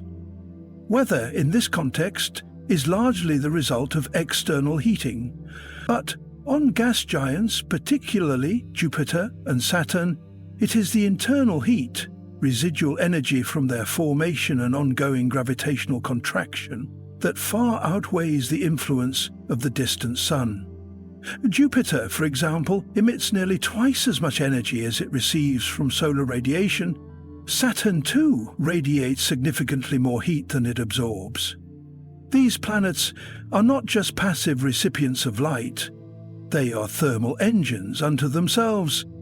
The source of this internal heat traces back to the early formation of the planets. During accretion, as vast quantities of gas and dust collapsed under gravity to form these giants, the gravitational potential energy was converted into thermal energy. Over billions of years, this heat has been slowly leaking out, a process called Kelvin-Helmholtz contraction. As their massive atmospheres continue to settle and compress under their own weight, they release latent heat that drives convection, rising and sinking motions in the planetary fluid layers. This convection fuels the belts and zones, those contrasting light and dark bands etched across the faces of Jupiter and Saturn. These bands are not merely colored clouds. They are manifestations of powerful jet streams flowing at hundreds of miles per hour, all directed by the way heat escapes from the planet's depths. On Jupiter, the most iconic symbol of heat-driven weather is the Great Red Spot, a colossal anticyclone large enough to swallow Earth whole. This storm has persisted for at least 4 centuries, perhaps longer. Its longevity and energy are sustained by the continuous upwelling of heat from below, interacting with the planet's rapid rotation to form a vast, stable vortex. The planet's rotation is key. Spinning once every 10 hours, Jupiter generates immense Coriolis forces that twist convective flows into tightly organized bands and storms. Saturn, though more visually subdued in visible light, exhibits similarly extreme dynamics. Beneath its pastel clouds rage storm systems that span the entire planet. Every few decades, a storm known as the Great White Spot erupts in Saturn's northern hemisphere. It is believed to be caused by seasonal cooling and warming in the upper atmosphere, driven by both internal heat and changes in solar insolation. Unlike Earth's brief thunderstorms, these planetary-scale eruptions can last for months or even years, disrupting existing weather systems and reshaping entire cloud bands. Further afield, the ice giants, Uranus and Neptune, present a different thermal puzzle. Uranus is an anomaly. Despite being massive, it emits almost no excess heat, leading to a frigid and sluggish atmosphere with subdued weather features. Why Uranus lacks significant internal heating remains a mystery. Some hypotheses suggest a past collision might have disrupted its core, or caused its internal heat to be trapped. Neptune, by contrast, is nearly as cold as Uranus, but boasts far more dramatic weather, including the fastest winds in the solar system, exceeding 1,000 miles per hour. Neptune emits nearly twice as much energy as it receives from the Sun, indicating a robust internal heat engine that, combined with the planet's composition and dynamics, fuels these extreme atmospheric motions. These gas and ice giants also exhibit layered atmospheres, with different gases condensing and interacting at various altitudes depending on pressure and temperature.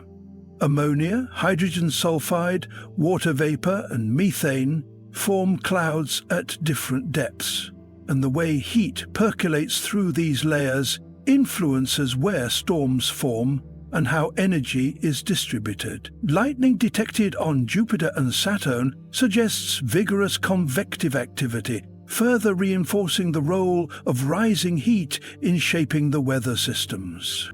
Another crucial factor in these weather patterns is vertical heat transport. On gas giants, the lack of a solid surface allows for deep atmospheric circulation. Hot gas from the interior rises, cools as it ascends, and sinks again, creating a powerful convective engine. These vertical motions interact with horizontal wind shears, resulting in complex three-dimensional flows that differ vastly from Earth's relatively shallow atmospheric motion. Moreover, the magnetic fields of Jupiter and Saturn add another layer of complexity. These fields interact with charged particles and create auroras that, while visually stunning, are also indicators of how internal heat and magnetic forces work in tandem to structure the upper atmosphere.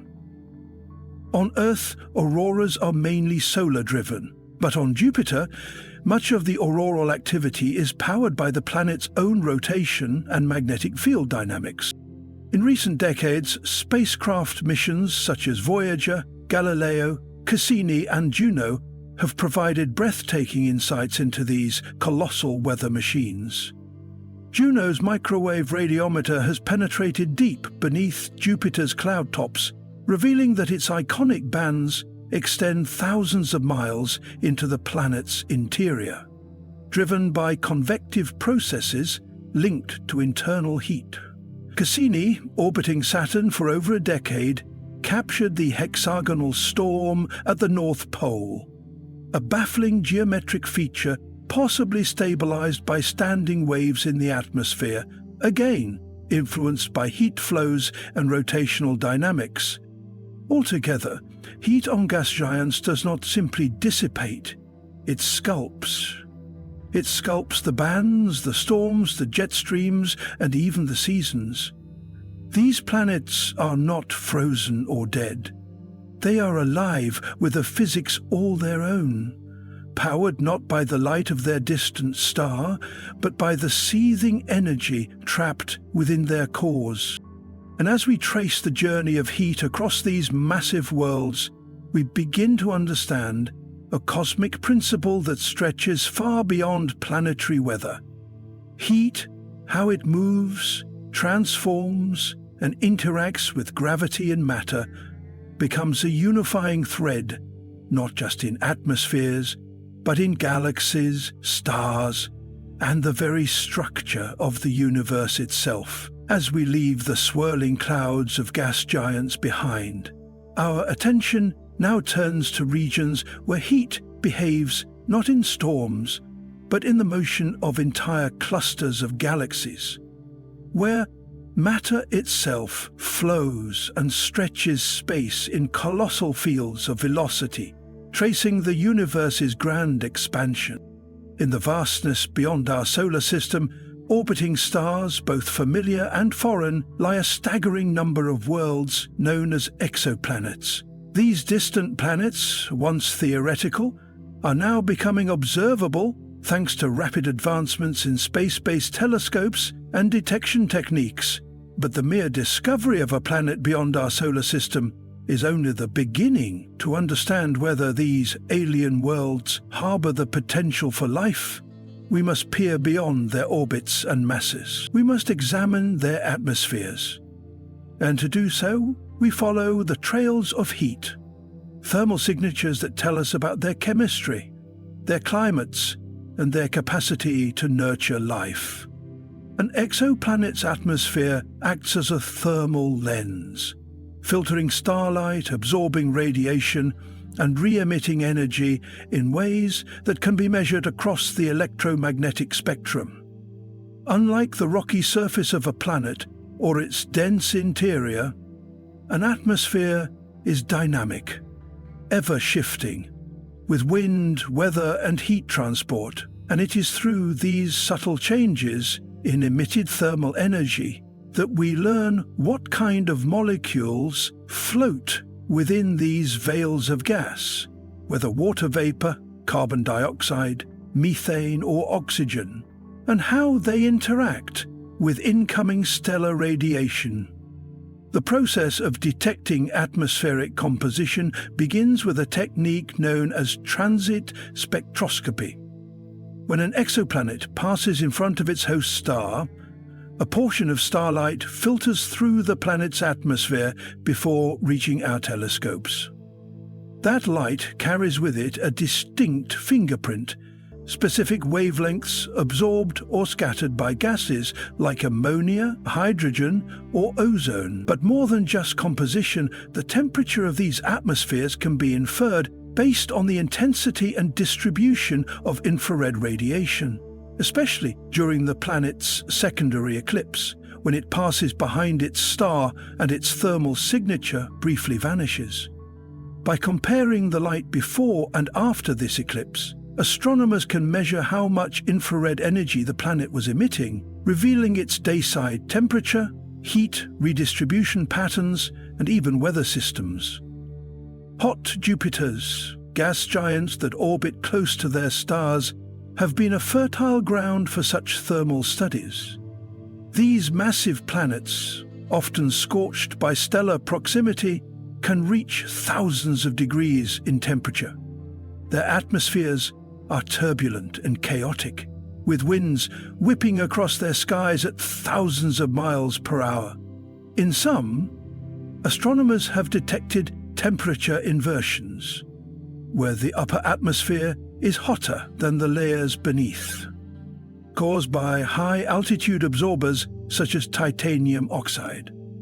These thermal inversions alter the expected spectral lines and provide clues to atmospheric layering and circulation. But thermal signatures also help us distinguish more temperate exoplanets, rocky Earth-like bodies that orbit within the habitable zones of their stars. Planets like those in the TRAPPIST-1 system or those orbiting red dwarfs, while smaller and cooler, offer tantalizing hints of atmospheric retention and heat balance. By carefully modeling the thermal emission from such planets, scientists can estimate greenhouse gas concentrations, surface pressure, and albedo, the reflectivity of a planet's surface or cloud layers. These factors, in turn, help refine our understanding of whether the planet might maintain liquid water on its surface, a prerequisite for life as we know it. Atmospheric escape, another thermally driven phenomenon, is crucial in shaping the evolution of exoplanetary environments. On planets with low gravity or weak magnetic fields, high-energy ultraviolet and X-ray radiation from their stars can heat the upper atmosphere, giving particles enough energy to escape into space.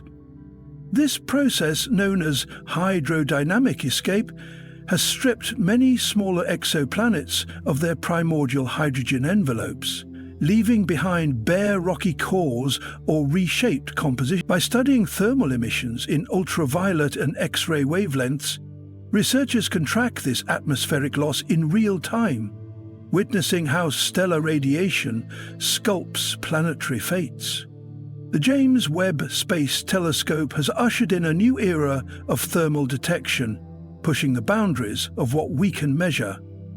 With its unmatched infrared sensitivity, it has begun detecting faint heat signatures from temperate exoplanets, hinting at surface pressures, possible volcanic activity, and even seasonal variations. Observations of carbon dioxide absorption in the atmosphere of exoplanet WASP-39b, for example, confirmed not only its thermal structure, but also offered evidence of atmospheric mixing and photochemical reactions. These insights provide vital context for understanding planetary development in diverse environments. Exoplanetary thermal signatures are not just passive reflections of radiation, they are fingerprints of planetary identity, revealing a planet's history, its climate engine, and the delicate balance that governs habitability. For instance, tidal heating, a form of internal thermal energy generated by gravitational interactions, can drive volcanic activity and alter the thermal output of exomoons or planets in eccentric orbit. Such internally driven heat sources may allow subsurface oceans to exist on worlds otherwise too distant from their stars for surface water, challenging the traditional view of the habitable zone. In parallel, atmospheric chemistry influenced by thermal dynamics opens doors to biosignature detection, the coexistence of gases like methane and oxygen, which react rapidly in most environments, could signal biological replenishment if found together. But these gases behave differently under varying thermal profiles, requiring precise modeling of temperature gradients and geological transfer to distinguish biological origins from geological or photochemical sources. The field is still in its infancy. Yet with each exoplanet surveyed, with each thermal spectrum captured, we inch closer to answering one of humanity's oldest questions. Are we alone? The thermal whispers from alien skies, barely perceptible across light years, carry with them the secrets of distant climates, lost oceans, evolving atmospheres, and perhaps even alien biology. As we follow the trail of heat outward, from the familiar to the alien, we are reminded that temperature is more than a physical property. It is a storyteller, encoding the past, present, and future of distant worlds. It gives shape to atmospheres, fuels weather, drives chemistry, and defines the fragile conditions under which life might emerge. And just as the delicate dance of atmospheric temperature shapes the fate of exoplanets, the interplay of temperature and gravity within stellar cores sets the stage for the next chapter. From the layered envelopes of gas giants and terrestrial bodies, we now dive deeper into the hearts of stars, where intense gravitational compression gives birth to stellar ignition. In the next outline, we journey into the furnace of nuclear fusion, exploring how heat and pressure combine to transform hydrogen into helium and release the energy that powers the stars. In the cold, dark vastness of interstellar space, where starlight barely reaches and temperatures drop to just a few degrees above absolute zero, there exists a realm of cosmic chemistry so delicate and yet so vital to the evolution of the galaxy that its significance is only beginning to be understood. It is here, in the frigid hearts of dense molecular clouds, that interstellar ices quietly coat tiny dust grains, acting as laboratories for physical transformations that ultimately seed the birth of stars, planets, and perhaps even life itself. Though visually invisible, these microscopic ice mantles bear witness to a continuous dance between energy and matter. Through heating, sublimation, refreezing, and chemical evolution that forms one of the most intricate and fundamental processes in the interstellar medium. Interstellar ices are primarily composed of simple molecules: water, carbon dioxide, carbon monoxide, ammonia, methane, and methanol among them. These substances form when atoms and molecules condense onto dust particles in extremely cold environments where temperatures fall below 50 Kelvin. Under such chilling conditions, hydrogen and oxygen atoms settle on the surfaces of silicate or carbonaceous dust grains, forming water ice through a process known as surface catalysis. Similar processes produce other volatiles, leading to complex multi-layered ice structures that evolve chemically and physically over time. These ices remain dormant, sometimes for millions of years, preserved in the cold shadows of molecular clouds, until they are stirred by the arrival of heat. The introduction of heat in these frozen realms is not random. As gravitational forces begin to collapse dense regions of a molecular cloud into protostars, temperatures begin to rise. The collapse of a cloud core into a luminous young stellar object sends waves of radiation into the surrounding environment, warming the dust and ice. As temperatures climb past 100 Kelvin, phase transitions begin. The ices, once stable in solid form, start to sublimate directly into gas, bypassing the liquid phase due to the low pressure of space. This process, known as thermal desorption, releases a cascade of molecules into the surrounding medium, drastically altering the chemistry of the nascent star-forming region. These liberated molecules include not only the original components of the ices, but also more complex organics, synthesized within the ice itself over cosmic timescales. Laboratory studies and telescope observations, particularly from infrared instruments like the James Webb Space Telescope and its predecessors, have revealed the signatures of these sublimating ices. When heated, water ice shows sharp vibrational features in the infrared, while carbon monoxide and methane produce distinctive absorption bands that allow astronomers to trace their presence across interstellar regions. The detection of these spectral fingerprints not only maps the distribution of ices in protostellar environments, but also provides clues about their temperature history, molecular composition, and exposure to ultraviolet radiation. In regions where young stars emit intense radiation or shock waves propagate through the cloud, the ices undergo photodesorption, where high-energy photons break chemical bonds and release atoms and radicals from the ice into the gas phase, further fueling astrochemical reactions. What emerges from these thermal events is far more than a temporary disturbance. The chemical evolution initiated by phase changes in interstellar ices becomes the foundation for the organic richness of planetary systems. As icy grains are incorporated into protoplanetary disks, the molecules they carry are delivered to growing planets and comets. It is believed that Earth's own water and a substantial portion of its prebiotic organic material arrived via such icy messengers. In this sense, interstellar ice is not merely a passive component of the cosmic landscape, but a carrier of complexity, one that bridges the cold simplicity of the interstellar medium with the intricate chemistry of life. Furthermore, the role of heat in triggering these transformations is multifaceted. It is not limited to thermal energy from stars, but also includes shocks from supernova explosions, turbulence within molecular clouds, and even interactions with cosmic rays and high-energy particles.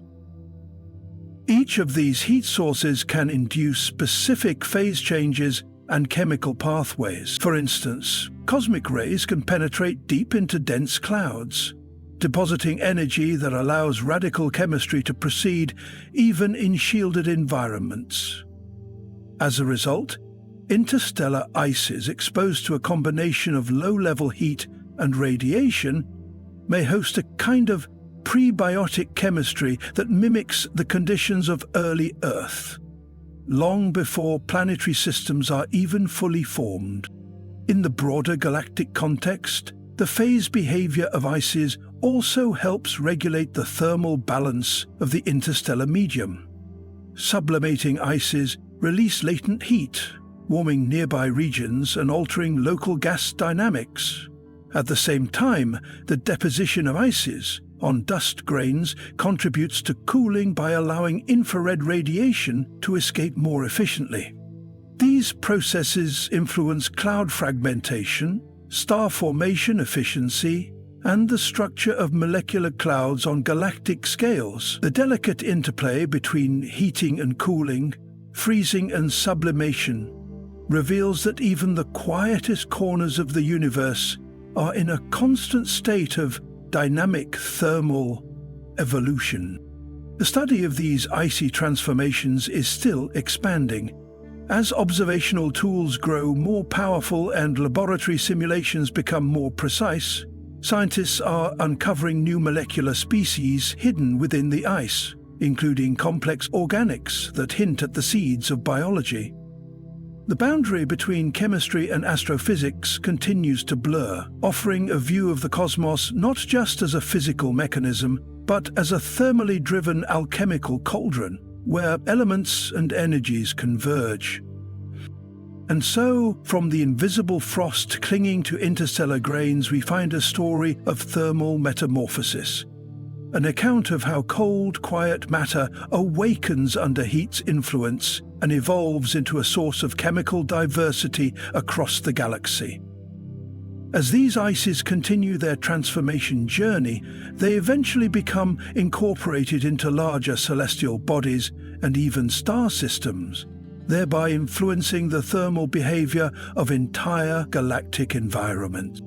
As we now shift our gaze outward once more, toward the largest gravitationally bound systems in the universe, we arrive at the next frontier in our thermal odyssey, the velocity fields and temperature flows of expanding galaxy clusters.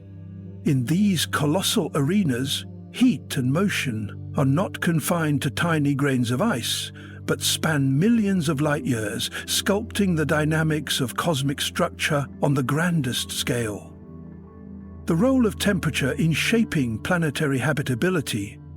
In the vast and varied theatre of the cosmos, temperature plays one of the most decisive roles in determining whether a planet is merely a desolate orb or a potential cradle for life.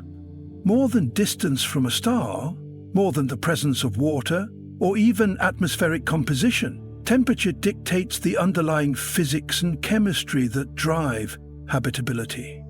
It is the thread that weaves together climate stability, chemical reactivity, atmospheric dynamics, and biological processes. And it is this variable, this seemingly simple metric of thermal energy, that has influenced the course of habitability from Earth to the most distant exoplanets known today.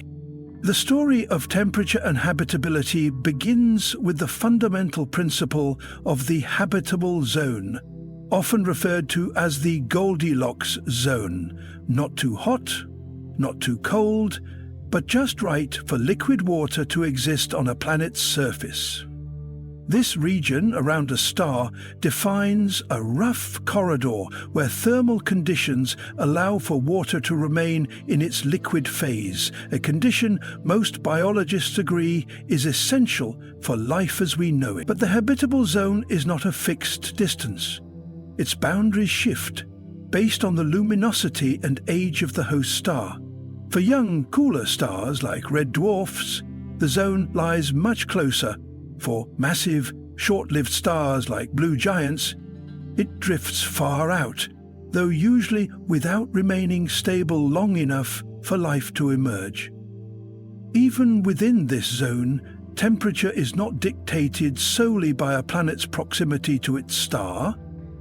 Atmospheric composition plays a crucial role. The greenhouse effect, particularly the presence of gases such as carbon dioxide, methane, and water vapor, traps heat and moderates the surface temperature. On Earth, this natural process has maintained a stable climate for billions of years, allowing life to flourish. Yet, on Venus, a runaway greenhouse effect has turned a once potentially habitable world into an inferno, where surface temperatures soar high enough to melt lead. Conversely, on Mars, the thin atmosphere fails to retain sufficient heat, plunging it into a frigid wasteland despite being within the Sun's habitable zone. Temperature also regulates the chemical pathways that underpin prebiotic chemistry. Organic molecules necessary for life are sensitive to heat. Too cold and chemical reactions are sluggish or cease. Too hot and complex molecules break apart. On early Earth, hydrothermal vents and warm, shallow seas may have provided the ideal thermal gradient to catalyze the formation of amino acids, nucleotides, and other organic precursors. Thus, habitability is not merely about sustaining life, but also about creating it. And temperature sits at the core of both processes. Beyond chemistry, temperature gradients help drive planetary weather and ocean currents, redistributing heat across the globe and moderating extremes. On Earth, these patterns give rise to temperate climates and biomes. Planets without significant axial tilt, or with tidally locked rotations where one side perpetually faces the star, suffer from thermal imbalance, with scorching daylight sides and frozen night sides, conditions that challenge habitability unless mechanisms such as thick atmospheres or subsurface oceans moderate the heat. The presence of plate tectonics, volcanism, and magnetic fields, all influenced by a planet's internal heat, further affect climate stability, atmospheric replenishment, and protection from harmful stellar radiation. The thermal history of a planet is equally critical. Earth has seen dramatic shifts in temperature over geologic time: snowball Earth episodes, greenhouse periods, and ice ages. These fluctuations have influenced evolutionary pathways, acted as selective pressures, and even reset the biosphere multiple times. Habitability, therefore, is not static. It evolves, shaped by internal and external factors, many of them rooted in thermal dynamics. So for exoplanets, measuring temperature profiles offers a window into their potential to harbor life. Using techniques like transit spectroscopy and infrared emission analysis, astronomers can estimate atmospheric temperatures and even identify possible greenhouse gases on planets such as TRAPPIST-1e or Kepler 442b. Thermal signatures hint at conditions that might permit liquid water, but temperature must always be interpreted in the broader context of atmospheric pressure, composition, stellar activity, and geological processes.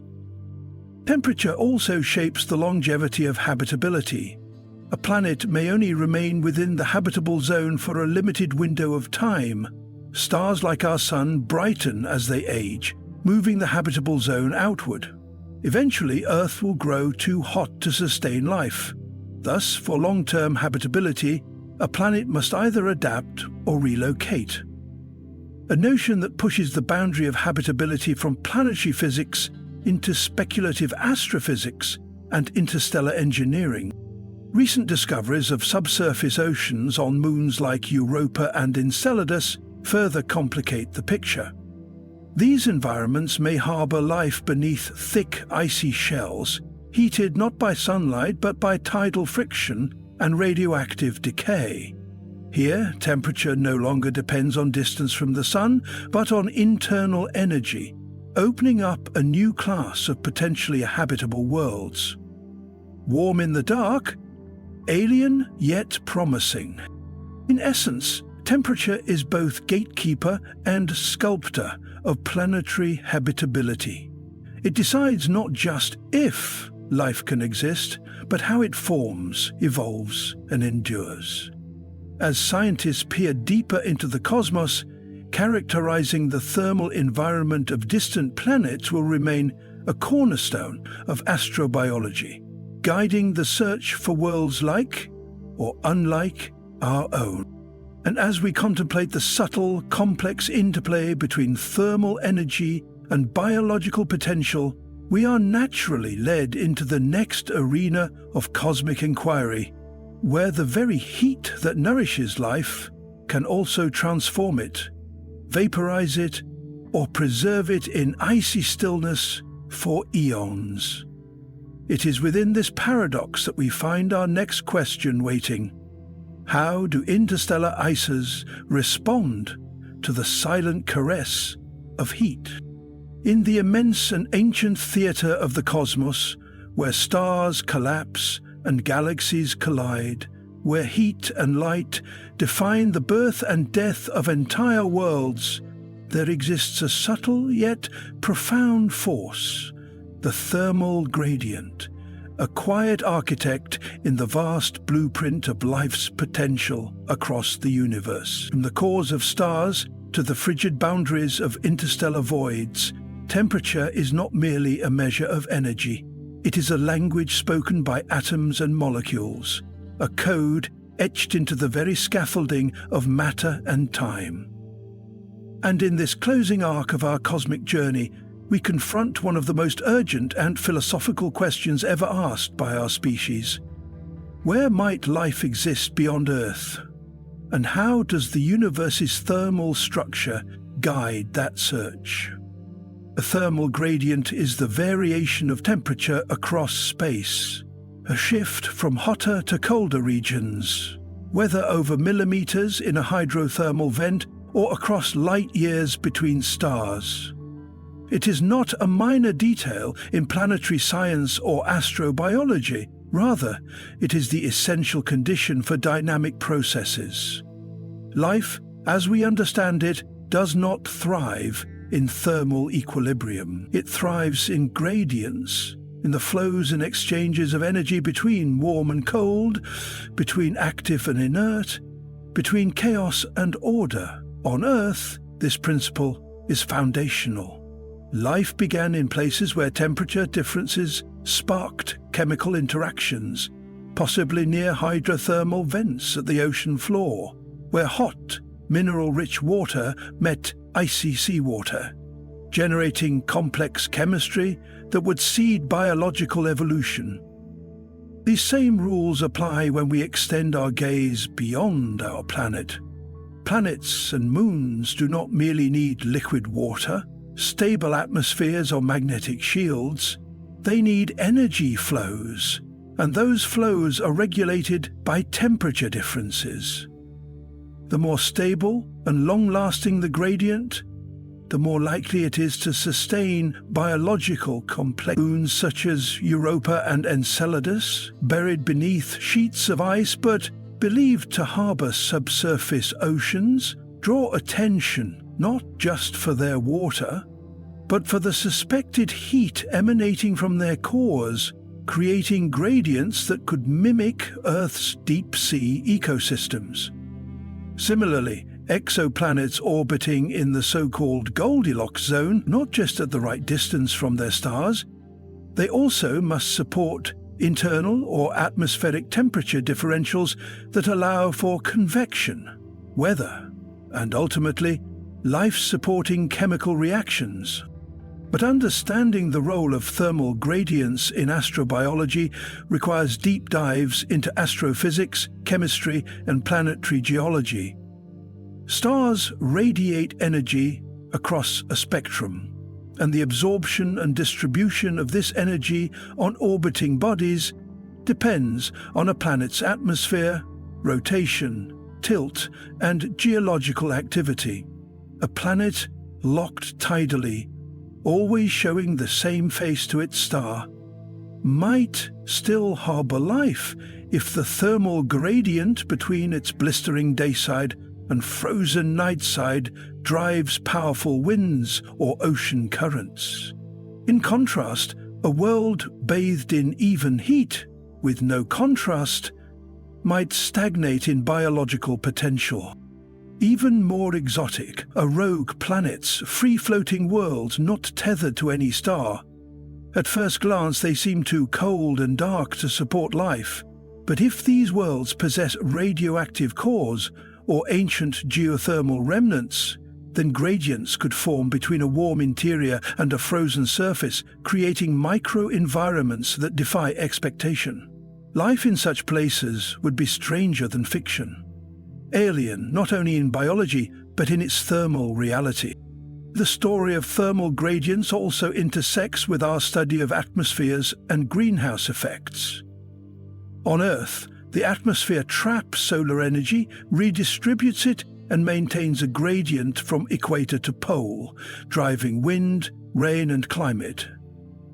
On Venus, a runaway greenhouse effect erases most gradients, creating a planet where temperature is nearly uniform and uniformly hostile. On Mars, a thin atmosphere means dramatic fluctuations between sunlit and shaded areas, making thermal gradients too extreme for liquid water to persist on the surface. These examples show how finely tuned the thermal environment must be. Not just warm, but layered, dynamic, and sustained. As we peer deeper into the galaxy with telescopes like the James Webb and the next generation of observatories, we are not only looking for blue dots and Earth twins, we are looking for thermal clues, subtle fingerprints of gradients in atmospheric composition, infrared emissions, seasonal temperature shifts, and albedo changes that might betray internal heat sources or volatile cycles. These gradients are not just background information. They are the evidence trail left by planetary engines, possibly at work, mixing elements and giving rise to complexity. Temperature also shapes chemistry.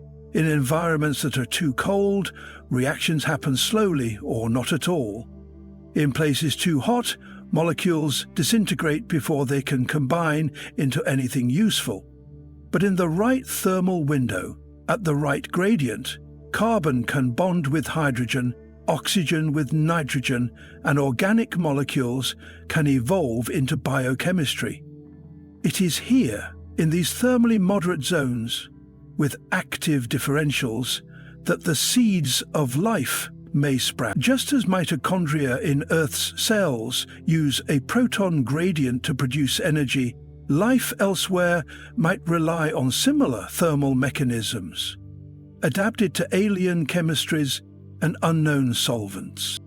Even theoretical life on gas giants or exotic worlds might be driven by gradients, not necessarily of temperature alone, but of entropy, radiation, or magnetic energy, all of which ultimately tie back to thermal dynamics. In this sense, our understanding of thermal gradients is not a narrow inquiry, but a wide-angle lens on the nature of complexity in the universe. And so, as we close this journey across black-body radiation and stellar temperatures, across dying white dwarfs and gas giant storms, across icy moons and faraway exoplanets, we arrive at a simple but profound insight. The search for life is, at its core, a search for gradients. Life is not an isolated miracle. It is a thermodynamic phenomenon, a pattern that arises when energy is allowed to flow, when systems are out of balance, just enough to evolve, adapt, and remember. We have followed the trail of heat from the hearts of stars to the coldest edges of interstellar space, and now we see that thermal gradients are not just clues to life's existence, they are the very preconditions of life's emergence. The cosmos does not merely tolerate life. Under the right conditions of temperature and energy flow, it appears to encourage it. In the end, as we return our gaze from the infinite to the intimate, from galaxies to grains of interstellar dust, we realize that the forces shaping our universe, gravity, radiation, magnetism, and above all heat, are not just indifferent engines of physics. They are the sculptors of possibility. And in their hands, guided by the subtle dance of temperature gradients, life may yet emerge again and again, scattered like seeds in a soil of stars, waiting only for the right fire and the right cold to awaken. In the vast, ever-expanding frontier of human exploration, there exists a journey so awe-inspiring and monumental that it transcends the very boundaries of time and space. This epic voyage is none other than the extraordinary odyssey of Voyager 1, a pioneering spacecraft launched by NASA that has traveled farther than any other human-made object, carrying the hopes and dreams of humanity into the deepest reaches of the cosmos. Recently, Voyager 1 sent back a historic transmission to Earth that has ignited waves of excitement and curiosity throughout the global scientific community and beyond. At the heart of this remarkable message lies a discovery of unparalleled significance, an enigmatic object detected in the profound, uncharted depths of interstellar space. This mysterious revelation has reignited one of the most timeless and compelling questions that has captivated humanity for generations. Could this signal represent the long-awaited moment when we finally establish contact with advanced extraterrestrial life? For centuries, humankind has gazed up at the night sky with wonder, imagining the possibility of other civilizations thriving among the stars. Now, this revelation has brought those age-old dreams tantalizingly close to reality. Voyager 1's journey began decades ago when it was launched on September 5, 1977, as part of NASA's ambitious Voyager program. Its mission was bold and profound: to act as Earth's emissary, venturing beyond the familiar realms of our solar system into the vast unknown, while meticulously studying the outer planets and their moons. Voyager 1's remarkable voyage was marked by a serendipitous cosmic alignment. It set off just 16 days before its twin, Voyager 2, beginning a cosmic ballet that has unfolded for more than 40 years. What truly sets Voyager 1 apart from countless other space missions is its extraordinary spirit of communication. Despite its unfathomable distance from Earth, Voyager 1 maintains a steadfast dialogue with our home planet through NASA's venerable deep space network. This complex and powerful communication system allows Voyager 1 not only to receive commands, but also to transmit back invaluable streams of scientific data, bringing us ever closer to understanding the cosmos. As of the latest measurements, Voyager 1 is an astonishing 159.32 astronomical units AU away from Earth, equivalent to nearly 23.8 billion kilometers, or approximately 14.8 billion miles. This staggering distance makes it the most distant human-made object ever to voyage into space. Yet, despite this incredible remoteness, Voyager 1's instruments continue to operate, tirelessly collecting and sending back information that deepens our understanding of the universe around us. Voyager 1's primary mission was to explore the outer boundaries of the heliosphere, the vast bubble of charged particles and magnetic fields generated by the Sun.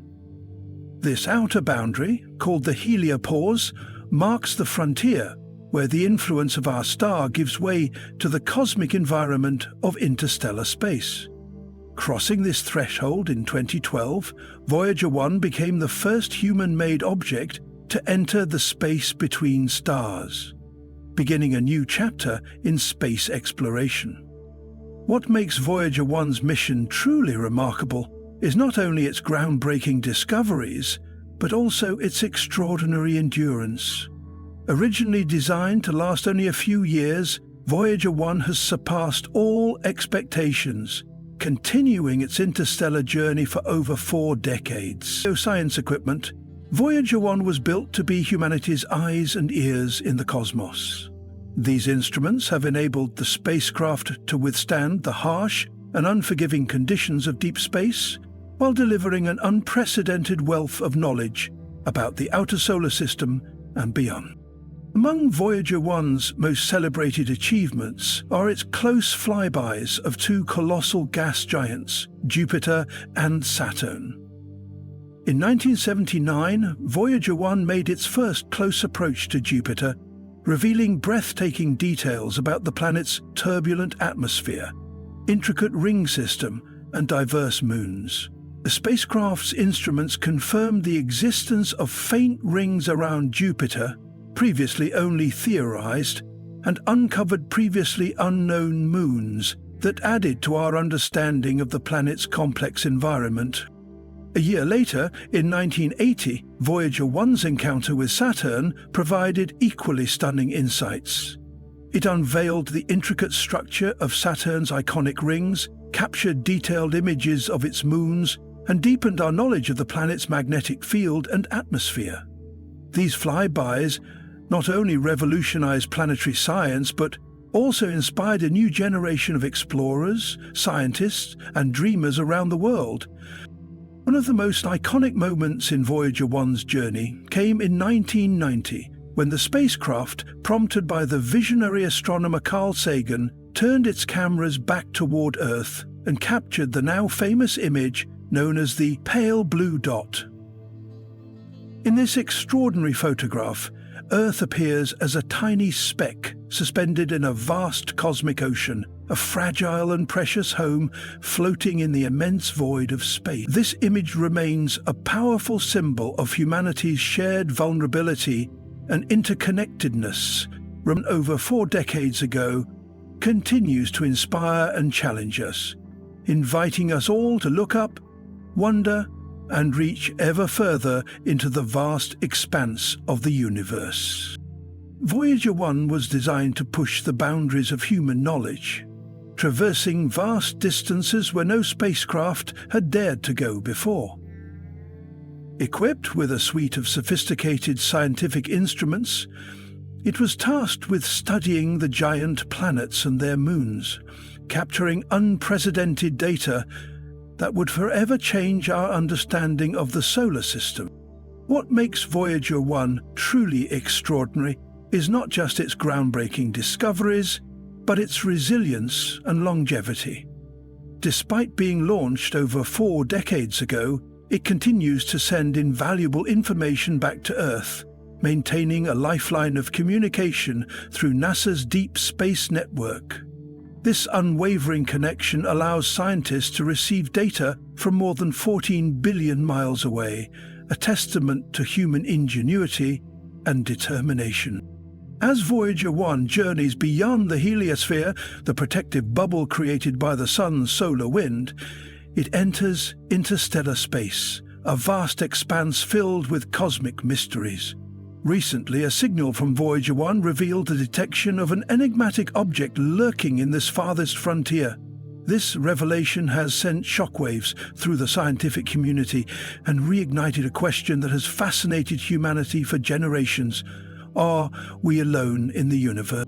The possibility that this mysterious detection could be evidence of advanced extraterrestrial life has captivated imaginations worldwide, inspiring scientists, philosophers, and dreamers alike to ponder the cosmic significance of this discovery. As we delve deeper into Voyager 1's findings, we are reminded of the boundless curiosity that drives human exploration, our relentless quest to understand not only the universe, but our place within it. In this unfolding cosmic saga, Voyager 1 stands as a symbol of hope, perseverance, and the unquenchable thirst for knowledge. Its voyage is not merely a scientific endeavor, but a profound journey that connects us all, uniting humanity in awe of the infinite cosmos that stretches beyond our wildest dreams. An intriguing aspect of the Voyager mission narrative lies in the remarkable timing. Voyager 1 began its epic journey just 16 days ahead of its cosmic twin, Voyager 2. This serendipitous alignment lends a sense of cosmic symmetry to an unparalleled saga. 2 intrepid emissaries of humanity, launched in close succession, each destined to explore the uncharted realms of our solar system and beyond. What truly distinguishes Voyager 1 from countless other space missions is its indomitable spirit of communication, a lifeline that it maintains steadfastly with Earth across unimaginable distances. This extraordinary feat is made possible by NASA's venerable Deep Space Network, a robust and sophisticated communication infrastructure designed to ensure a constant dialogue between the spacecraft and its home planet. This unyielding link serves a dual purpose. It allows Voyager 1 to receive precise commands from mission control and, in return, to transmit a treasure trove of invaluable scientific data back to its terrestrial origins. According to the most recent data, Voyager 1 currently finds itself at an astonishing distance of approximately 159.32 astronomical units (AU) from Earth. To put this monumental achievement into perspective, this distance translates to an awe-inspiring 23.834 billion kilometers, or roughly 14.8 billion miles, away from the cradle of humanity. In other words, Voyager 1 is now the most distant human-made object in existence, a lone traveler venturing farther into the cosmic ocean than any other craft before it. This staggering remoteness not only speaks to the spacecraft's incredible durability and the brilliance of human engineering, but also marks a milestone in our quest to understand the universe around us. It is this incomprehensible remoteness that firmly establishes Voyager 1 as the most distant human-made object ever to embark on an odyssey into the vast cosmos.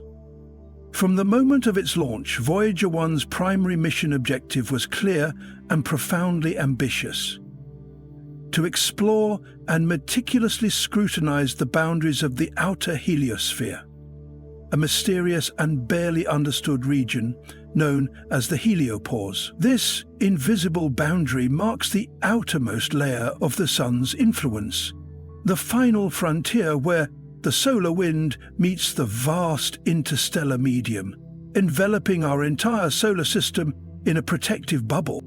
Through its relentless investigations, Voyager 1 has bestowed humanity with invaluable insights into the cosmos, especially within the confines of our immediate solar neighborhood. Propelled forward at an astonishing velocity of approximately 38,000 miles per hour, an incredible speed that allows it to traverse vast cosmic expanses day by day, the spacecraft continues to push the boundaries of exploration and knowledge. Yet, what truly sets Voyager 1 apart is not just its distance or speed, but its remarkable endurance. The spacecraft has not merely met expectations, it has far exceeded its originally projected lifespan. More than 4 decades after its historic launch, Voyager 1 remains operational, tirelessly sending back vital data from the farthest reaches of space. Its ongoing mission serves as a testament to human ingenuity, perseverance, and an insatiable desire to understand the universe around us. Voyager 1 has embarked on extraordinary decades of exploration, defying the limits of time and technology.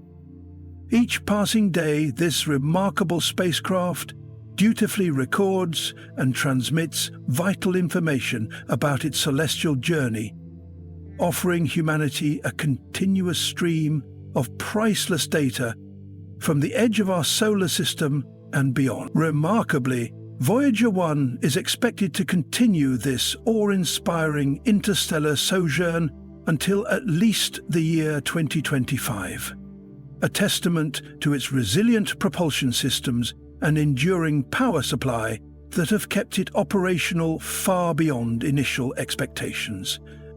By that time, it is estimated that Voyager 1 will have achieved an almost inconceivable distance of approximately 13.8 billion miles from the nurturing embrace of the Sun, a staggering measure of its pioneering voyage into the cosmic unknown.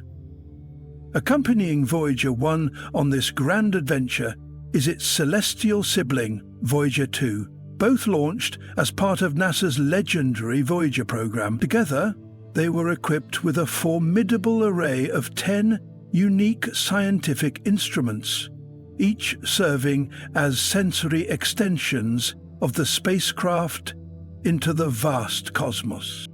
This sophisticated ensemble of tools included television cameras, infrared and ultraviolet sensors, magnetometers, plasma detectors, cosmic ray and charged particle sensors, as well as state-of-the-art radio equipment, all meticulously designed to conduct groundbreaking experiments. These ingenious instruments have endowed Voyager 1 with the resilience and capability to withstand the harsh and unforgiving environs of deep space, allowing it to probe the unfathomable reaches of the unknown. One of the most indelible milestones in Voyager 1's storied journey was its close encounters with two of the most majestic and enigmatic bodies in our solar system, Jupiter and Saturn. These historic flybys provided humanity with an unprecedented window into the complexities and wonders of these gas giants, forever reshaping our understanding of the planetary giants and their moons. Voyager 1's encounters with the solar system's colossal planets, Jupiter and Saturn, were nothing short of historic. These celestial rendezvous, which occurred in 1979 and 1980, respectively, marked a watershed moment in the annals of scientific discovery. Through these close flybys, Voyager 1 gifted humanity with an unprecedented glimpse into the intricate complexities of these gas giants and their enigmatic retinues of moons.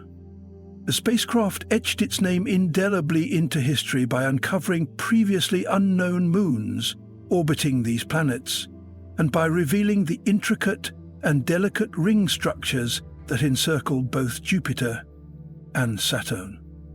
Prior to Voyager 1's mission, much of this was speculation or incomplete knowledge. Its groundbreaking revelations not only captivated the scientific community, but also ignited the imaginations of people across the globe, heralding a new era of planetary exploration. One of Voyager 1's most iconic and enduring contributions to our cosmic understanding came in 1990 when the celebrated astronomer Carl Sagan championed a visionary concept.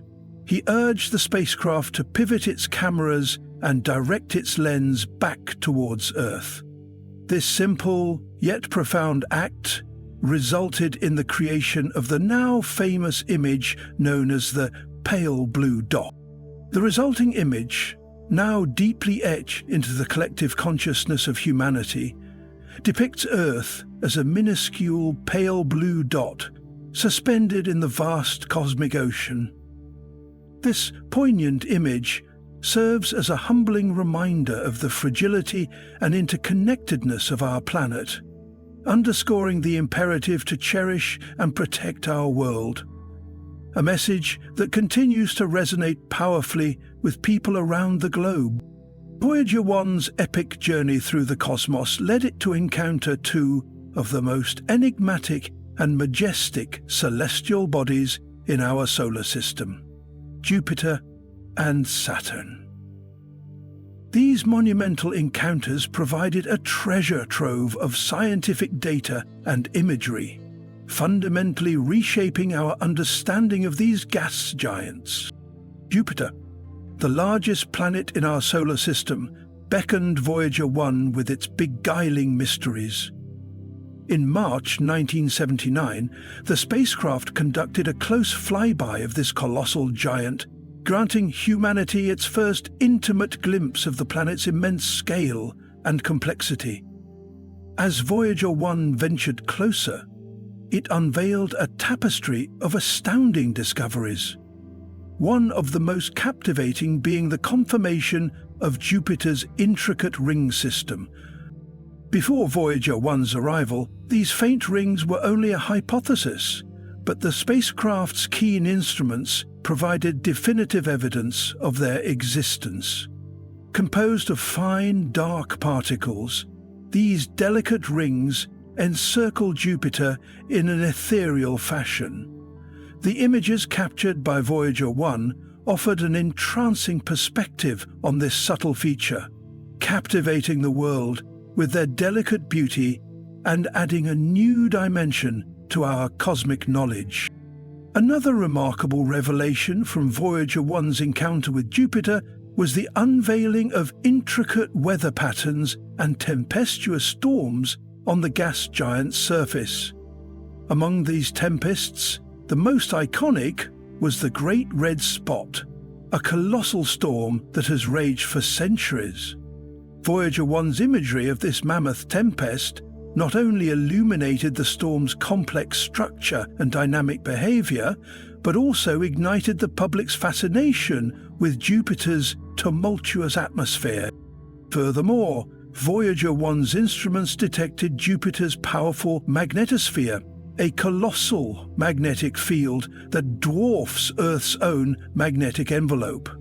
This groundbreaking discovery provided crucial insights into the planet's magnetic dynamo and shed light on how this immense magnetic field interacts with its retinue of moons, influencing their environments and contributing to the complex space weather around Jupiter. Following its momentous encounter with Jupiter, Voyager 1 continued its epic odyssey toward Saturn, the majestic ringed planet. In November 1980, the spacecraft made its closest approach to this cosmic wonder, offering humanity an intimate view of Saturn's stunning rings and captivating moons. The detailed images and data collected unveiled previously unseen features of the ring's delicate structure and composition, as well as the diverse geology and atmospheres of Saturn's many moons. One of Voyager 1's most iconic contributions to human perspective came in 1990 with the celebrated pale blue dot image. The esteemed astronomer Carl Sagan championed a visionary idea. He implored the spacecraft to pivot its cameras and turn its lens back toward Earth. This image immortalized our planet as a tiny, fragile speck suspended in the vastness of space, inspiring reflection on our place in the cosmos and a renewed commitment to safeguarding our shared home. The resulting image, now etched deeply into the collective consciousness of humanity, depicts Earth as a minuscule pale blue dot suspended in the vast cosmic ocean.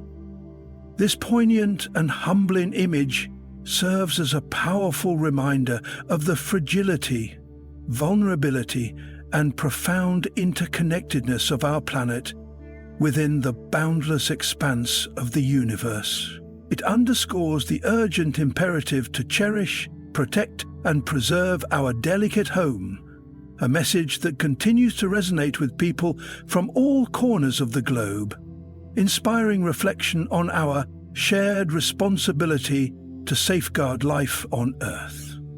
While Voyager 1's extraordinary odyssey primarily focused on the majestic gas giants Jupiter and Saturn, its twin spacecraft, Voyager 2, embarked on a distinct and equally remarkable trajectory.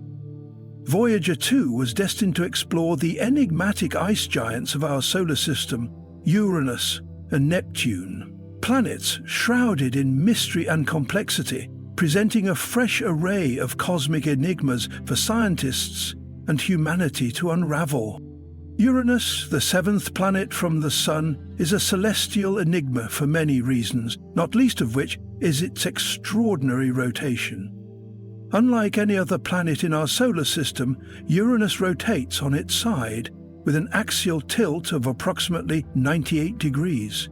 This unusual orientation is believed to be the aftermath of a colossal and cataclysmic collision with a massive celestial object in the distant past, which drastically altered the planet's spin. This tilt results in extreme seasonal variations lasting over decades, offering a unique glimpse into planetary dynamics that differ greatly from those of Earth and its planetary neighbors. Despite its unusual tilt and mysterious origins, Uranus remains a captivating and fascinating world. It is approximately 4 times the diameter of Earth and boasts a cold, icy atmosphere composed mainly of hydrogen, helium, and methane, giving it a characteristic blue-green hue. Voyager 2's historic flyby of Uranus in January 1986 marked a momentous milestone in space exploration. For the first time, humanity received detailed images and comprehensive scientific data of this distant ice giant, expanding our knowledge far beyond previous telescopic observations. Among the many groundbreaking discoveries during Voyager 2's encounter was the revelation that Uranus possesses a complex system of rings, a surprising finding since rings were once thought to be unique to Saturn. Voyager 2 revealed that these rings consist of dark, narrow bands composed of tiny particles and debris orbiting the planet, hinting at dynamic processes within Uranus's gravitational influence. In addition to its rings, Voyager 2 discovered 10 new moons orbiting Uranus, each with its own unique characteristics and geological histories. The spacecraft's instruments also provided valuable insights into the planet's atmosphere, uncovering high-speed winds and unexpected temperature variations that challenged existing models of planetary atmospheres. These findings offered a new window into the workings of ice giants, enriching our understanding of planetary formation and behavior in the outer solar system. Voyager 2's journey did not end with Uranus. It continued onward to Neptune, the outermost planet in our solar system, arriving in August 1989. Neptune, with its striking deep blue color and fierce weather systems, presented yet another frontier of exploration and discovery. The data and images sent back by Voyager 2 from Neptune's vicinity revealed powerful storms, supersonic winds, and a moon with active geysers. An astounding discovery that further deepened our appreciation for the dynamic complexity of these distant worlds. Together, the twin Voyager spacecraft have revolutionized our understanding of the solar system's outer realms. Their pioneering missions, spanning more than 4 decades, have transformed once faint and distant dots in the night sky into vividly detailed worlds, full of mystery and wonder. These missions continue to inspire generations of scientists, dreamers, and explorers, reminding us that even at the very edges of human reach, the universe holds countless secrets waiting to be discovered.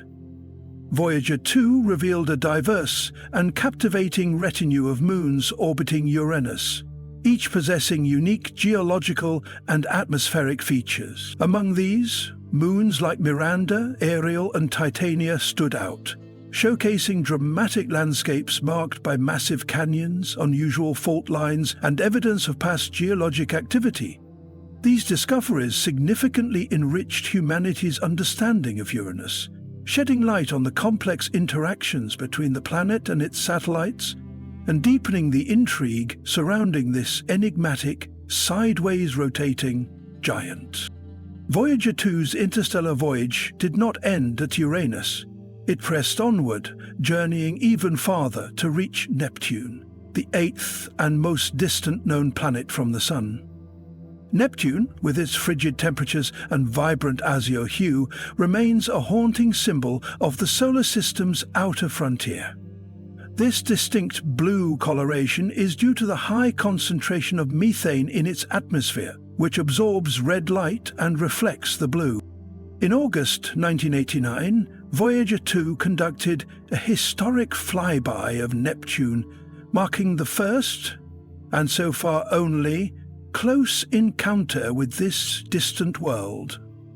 The images and data transmitted back to Earth during this flyby were nothing short of revolutionary. Voyager 2 unveiled a planet with a surprisingly dynamic atmosphere, teeming with violent storms and fierce winds, the fastest sustained winds recorded in the solar system, reaching speeds of over 2,000 kilometers per hour, about 1,200 miles per hour.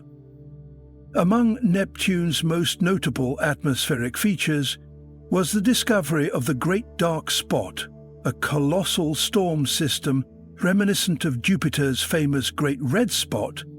However, unlike its Jovian counterpart, the Great Dark Spot proved to be ephemeral. It mysteriously vanished in later observations, raising questions about the atmospheric dynamics of Neptune and the transient nature of its weather system. Perhaps one of the most astonishing revelations from Voyager 2's Neptune encounter was the discovery of the planet's largest moon, Triton, to be an exceptional celestial body that defied expectations. Triton orbits Neptune in a retrograde direction, meaning it moves in the opposite direction of Neptune's rotation. A rare trait that strongly suggests Triton is a captured object, possibly a former Kuiper Belt object that was gravitationally ensnared by Neptune in the distant past.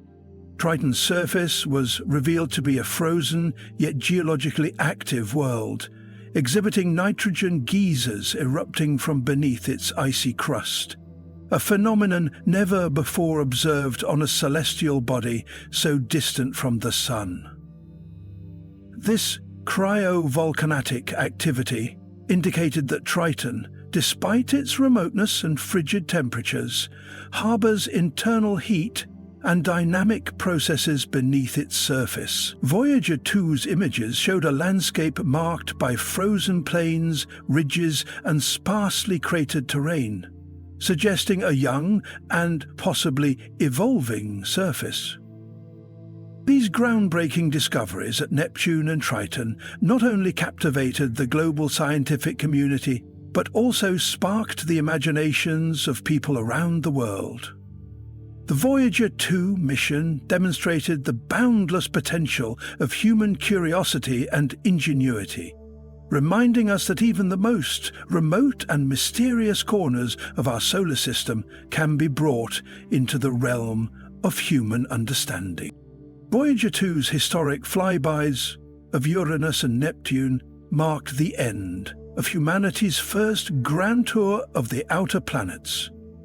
A monumental chapter in the annals of space exploration, yet, like its twin Voyager 1, Voyager 2 continues to voyage beyond the known, transmitting faint whispers of data from the edge of interstellar space, ensuring that its legacy endures not just in scientific discovery, but in the shared human spirit of exploration. Triton, the largest moon of Neptune, emerged as one of the most fascinating and enigmatic celestial bodies encountered during Voyager 2's interplanetary odyssey. The spacecraft's imagery revealed a world brimming with activity, despite its remote location and frigid climate. Among Triton's most extraordinary features were geysers that erupted from beneath its icy surface, spewing nitrogen gas high into the moon's thin atmosphere. These geysers created vast plumes that extended kilometers above the surface, where the nitrogen would condense into snow-like particles and gently settle back to the ground, sculpting a surreal and alien landscape of frost and ice. This striking phenomenon was unlike anything previously observed in the solar system, offering profound insights into cryovolcanism, the eruption of volatile substances like water, ammonia, or methane, rather than molten rock. Triton's surface, relatively young and sparsely cratered, hinted at a geologically active history, defying expectations for a moon so far from the Sun. Perhaps even more puzzling was Triton's retrograde orbit. It revolves around Neptune in the direction opposite to the planet's rotation. This uncommon trait strongly suggests that Triton did not form alongside Neptune, but was instead a captured object, likely originating from the Kuiper Belt. Its gravitational capture would have disrupted Neptune's original satellite system and left Triton locked in a stable but unusual orbital dance, one that continues to intrigue astronomers to this day. Voyager 2's encounters with Uranus and Neptune remain unparalleled achievements in the history of space exploration. To this day, no other spacecraft has visited these distant ice giants, making Voyager 2's observations and data collection an irreplaceable scientific treasure. The trove of information gathered during these historic flybys continues to fuel research and hypotheses, offering glimpses into the atmospheric dynamics, magnetic fields, ring systems, and unique satellite compositions of these mysterious worlds. While Voyager 2 was delving into the secrets of the outer planets, its twin, Voyager 1, was forging an even more audacious path, a journey that would take it beyond the boundaries of the solar system and into interstellar space. This transition, which occurred in August 2012, marked a profound and historic milestone for humanity. For the first time, a human-made object had crossed the heliopause, the boundary where the solar wind yields to the interstellar medium. Voyager 1's entry into interstellar space did not signify the end of its mission, but rather the beginning of a new chapter. As it continues its voyage through the vast and silent reaches of the cosmos, it carries with it not only scientific instruments, but also a symbolic message from Earth, etched in the form of the Golden Record, a phonograph disc containing sounds, music, and greetings from our planet. Now billions of miles from Earth, Voyager 1 operates in a realm beyond the Sun's influence, where the environment is dominated by particles, fields, and forces that originate from other stars. Its instruments, though fewer in number now, continue to return invaluable data about the nature of interstellar space, helping scientists to understand the shape and boundary of the heliosphere and the conditions in the space between the stars.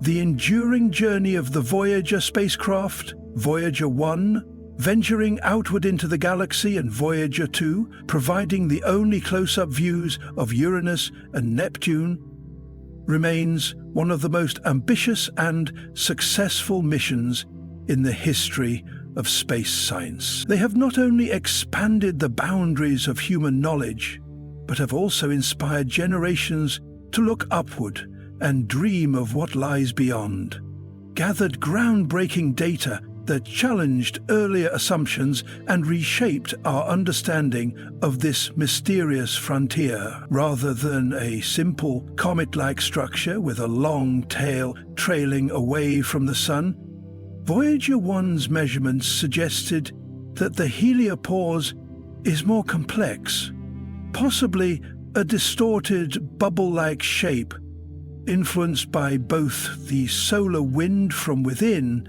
and interstellar forces from beyond. As Voyager 1 crossed this boundary in 2012, it recorded a sudden and lasting drop in solar particles, while simultaneously detecting a surge in galactic cosmic rays, energetic particles that originate from supernovae and other powerful cosmic phenomena far outside our solar system.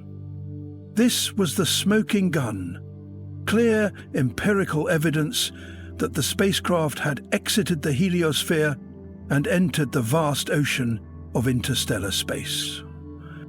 Within this realm, Voyager 1's instruments continued to function, albeit in a limited capacity due to the fading power supply and increasing distance.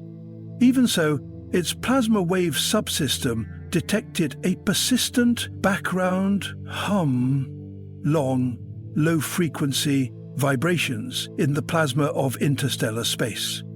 This discovery provided an unprecedented glimpse into the density and behavior of particles between the stars, and demonstrated that the void of space is, in fact, filled with subtle and dynamic forces. Voyager 1's ongoing mission in interstellar space is a testament to both technological resilience and scientific ambition. It represents the first time humans have been able to directly measure the environment of interstellar space, rather than relying solely on telescopes or theoretical models. The data sent back by Voyager 1 continues to challenge assumptions and refine our models of how the Sun interacts with the galaxy around it. As it sails farther into the unknown, Voyager 1 is also pushing the limits of communication. Its faint signals traveling at the speed of light now take over 22 hours to reach Earth. Each byte of data is a time capsule, whispering stories from the edge of the solar system to a waiting world. Despite being over 46 years old, the spacecraft continues to surprise. In recent years, engineers have performed innovative workarounds to keep it operational, including rerouting functions through backup systems. These efforts ensure that even in its twilight years, Voyager 1 remains a pioneer, a silent emissary of Earth, drifting among the stars. Its journey into interstellar space is not just a scientific achievement, but a symbolic one. Voyager 1 carries the golden record, a carefully curated message intended for any intelligent life that might one day encounter it. Engraved with greetings in 55 languages, music from cultures across the Earth, and images depicting life on our planet, the golden record serves as humanity's cosmic calling card, a whisper to the universe saying, "We were here, we reached this far, and we are curious." Voyager 1 is now far beyond the planets, beyond the influence of our star, continuing its voyage in the silence of deep space. It is alone, yet never forgotten. His legacy etched into history, its mission ongoing, and its story inspiring countless new explorers to reach for the stars. These observations from Voyager 1 provided a transformative understanding of the heliopause and its complex relationship with the galactic environment. Prior to Voyager's journey, much of what scientists knew about the heliosphere was theoretical, based on models, simulations, and indirect evidence. But as Voyager 1 approached and eventually crossed the heliopause, it delivered empirical measurements that revolutionized the field. One of the most unexpected discoveries was the behavior of the magnetic field at the boundary. Scientists had expected a sharp shift in the direction of the magnetic field lines as Voyager 1 transitioned from the Sun's influence to the interstellar medium. However, what they observed was a subtle and unexpected continuity. The magnetic field beyond the heliopods remained aligned in a way that puzzled researchers. This anomaly suggested that the heliosphere might not be as sharply defined or as neatly contained as once imagined. Instead, it could be intertwined or blended with interstellar forces in ways that challenge our understanding of the boundary between solar and galactic domains. These deviations hinted at previously unknown interactions between the solar wind and the interstellar magnetic field, painting a far more dynamic and fluid picture of the Sun's outermost frontier. In addition to its findings on magnetic fields, Voyager 1 also measured plasma density in interstellar space. Unlike within the solar system, where plasma is sparse and influenced by solar activity, the interstellar medium was found to be denser, yet cooler and more stable. This provided critical data that helped astronomers refine their understanding of the material that fills the vast regions between star systems. Voyager 1's traversal into and beyond the heliopause did more than just expand the scientific boundaries of astrophysics. It redefined the scale of our solar system. What was once thought to end at the orbit of Pluto, or perhaps Neptune, was now clearly shown to extend tens of billions of kilometers farther.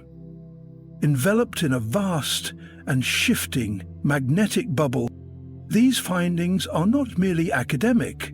They have profound implications for future missions and our long-term aspirations for space travel. Understanding the heliosphere's structure is essential for developing technologies that could one day protect human explorers from cosmic radiation as we venture further from Earth. It also helps in mapping the interstellar environment that any spacecraft, robotic or crewed, would encounter as it journeys to the stars. In essence, Voyager 1's study of the heliosphere turned a once theoretical concept into a tangible and measurable structure, revealing it as a living, breathing force field that protects and defines the domain of our Sun.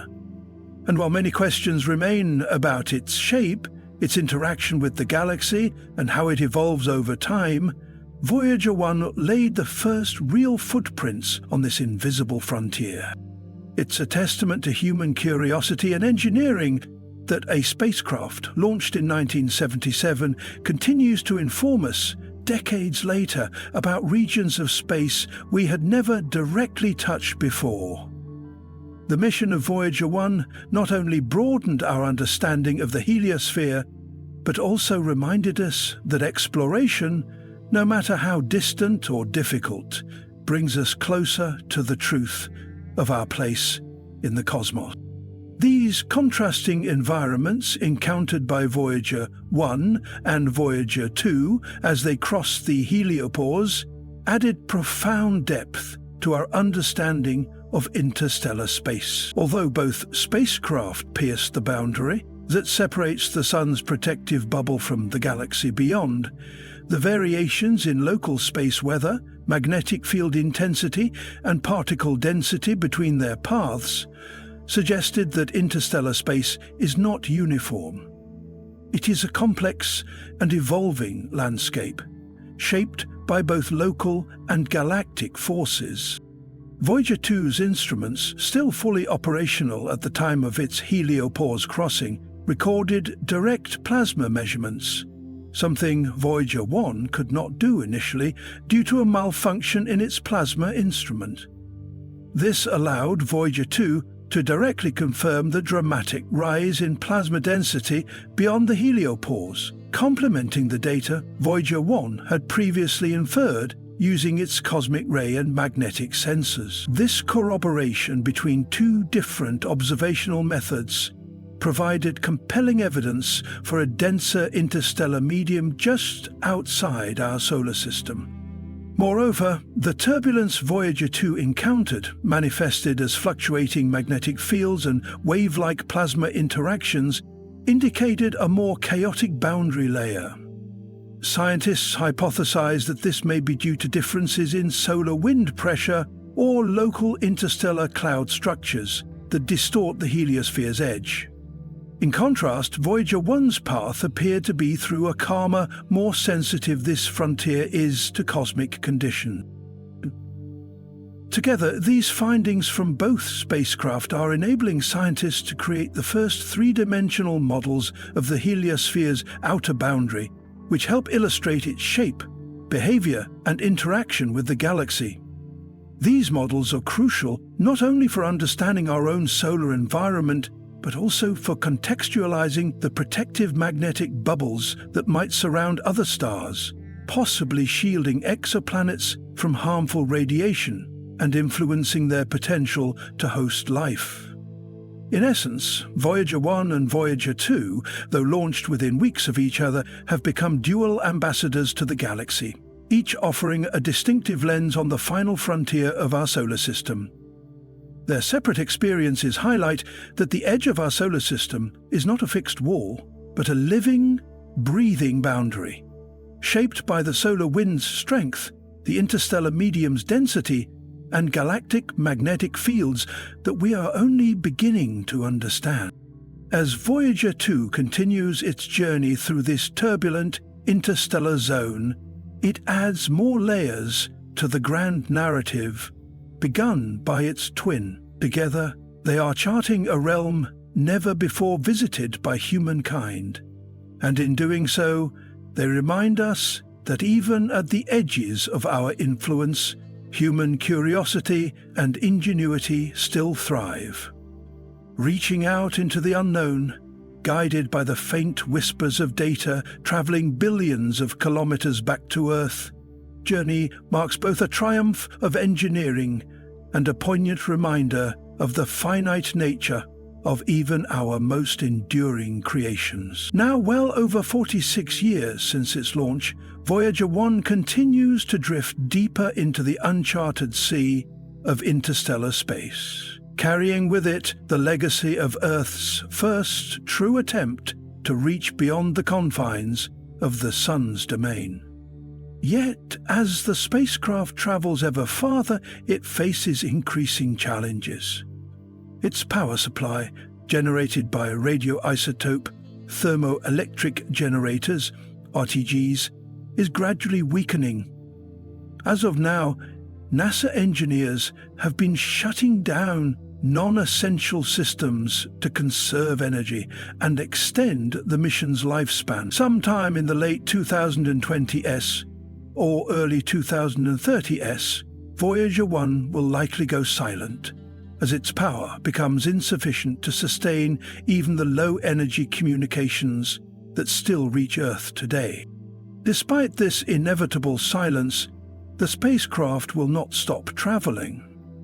Long after it can no longer send signals or power its instruments, Voyager 1 will continue coasting through the Milky Way Galaxy, a silent sentinel bearing the golden record, waiting for a distant intelligence, if such an intelligence exists, to encounter it.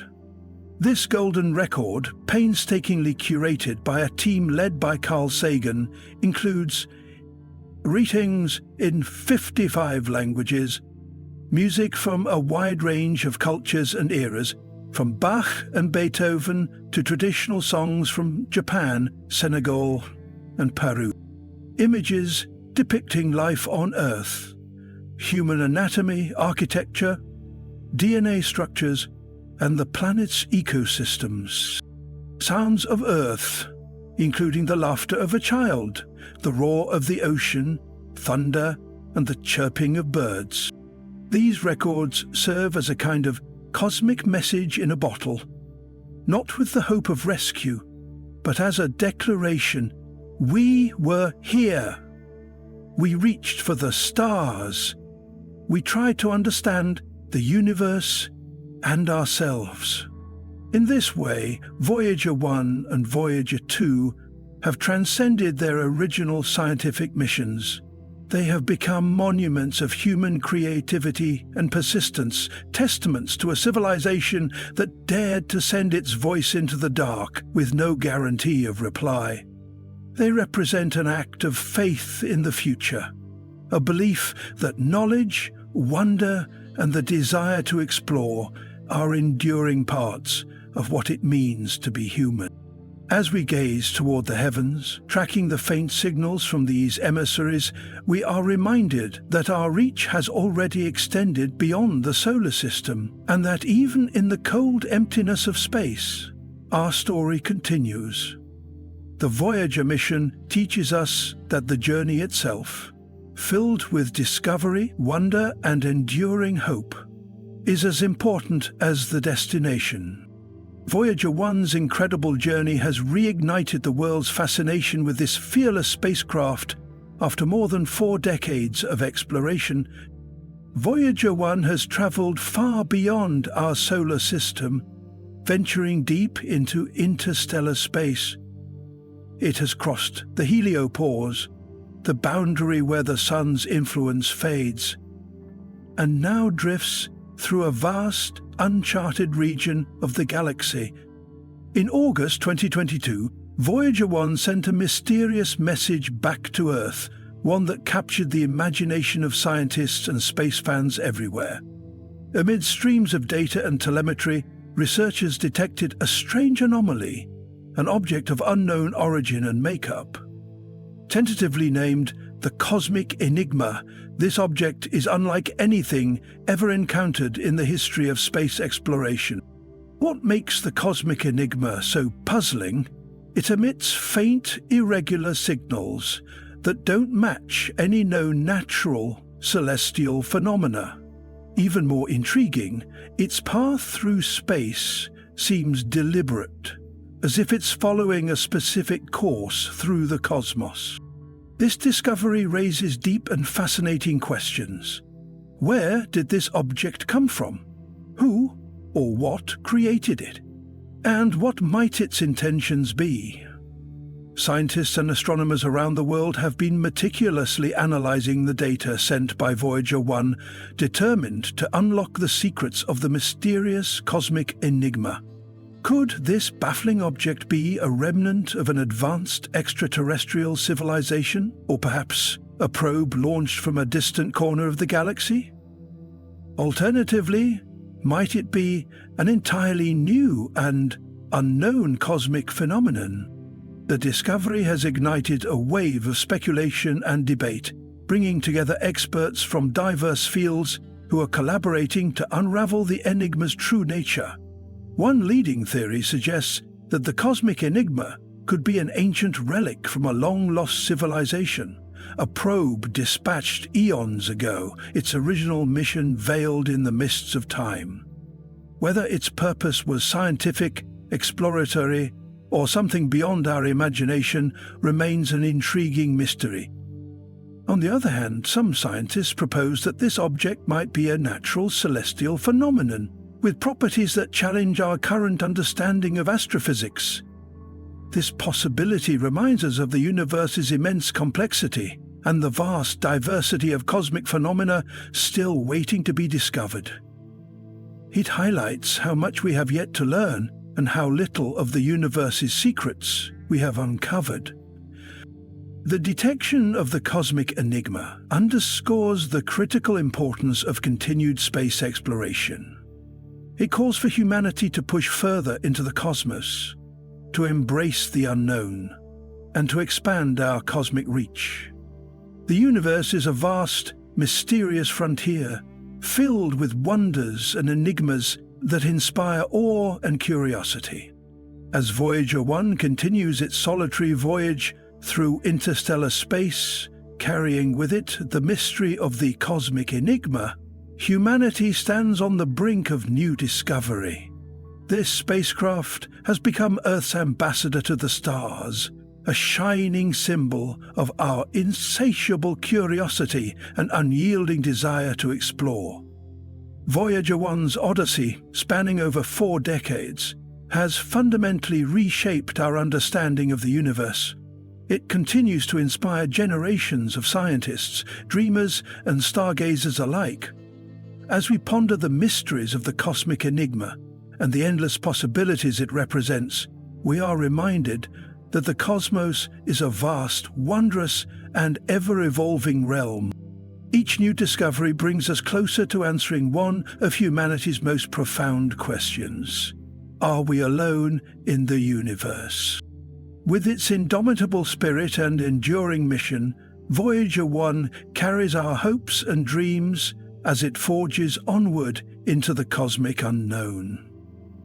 The story of Voyager 1 is a testament to the enduring human spirit of exploration, curiosity, and the relentless quest for knowledge. It transcends time and space, reminding us of our place in the universe and the boundless wonders awaiting us in the cosmic expanse. The enigma of the cosmic enigma serves as a poignant reminder that the universe is filled with mysteries yet to be unraveled. It invites us to continue our cosmic journey with wonder and humility, ever eager to explore the depths of the unknown. Voyager 1, humanity's cosmic emissary, continues to inspire us to reach for the stars and embrace the infinite possibilities that lie beyond.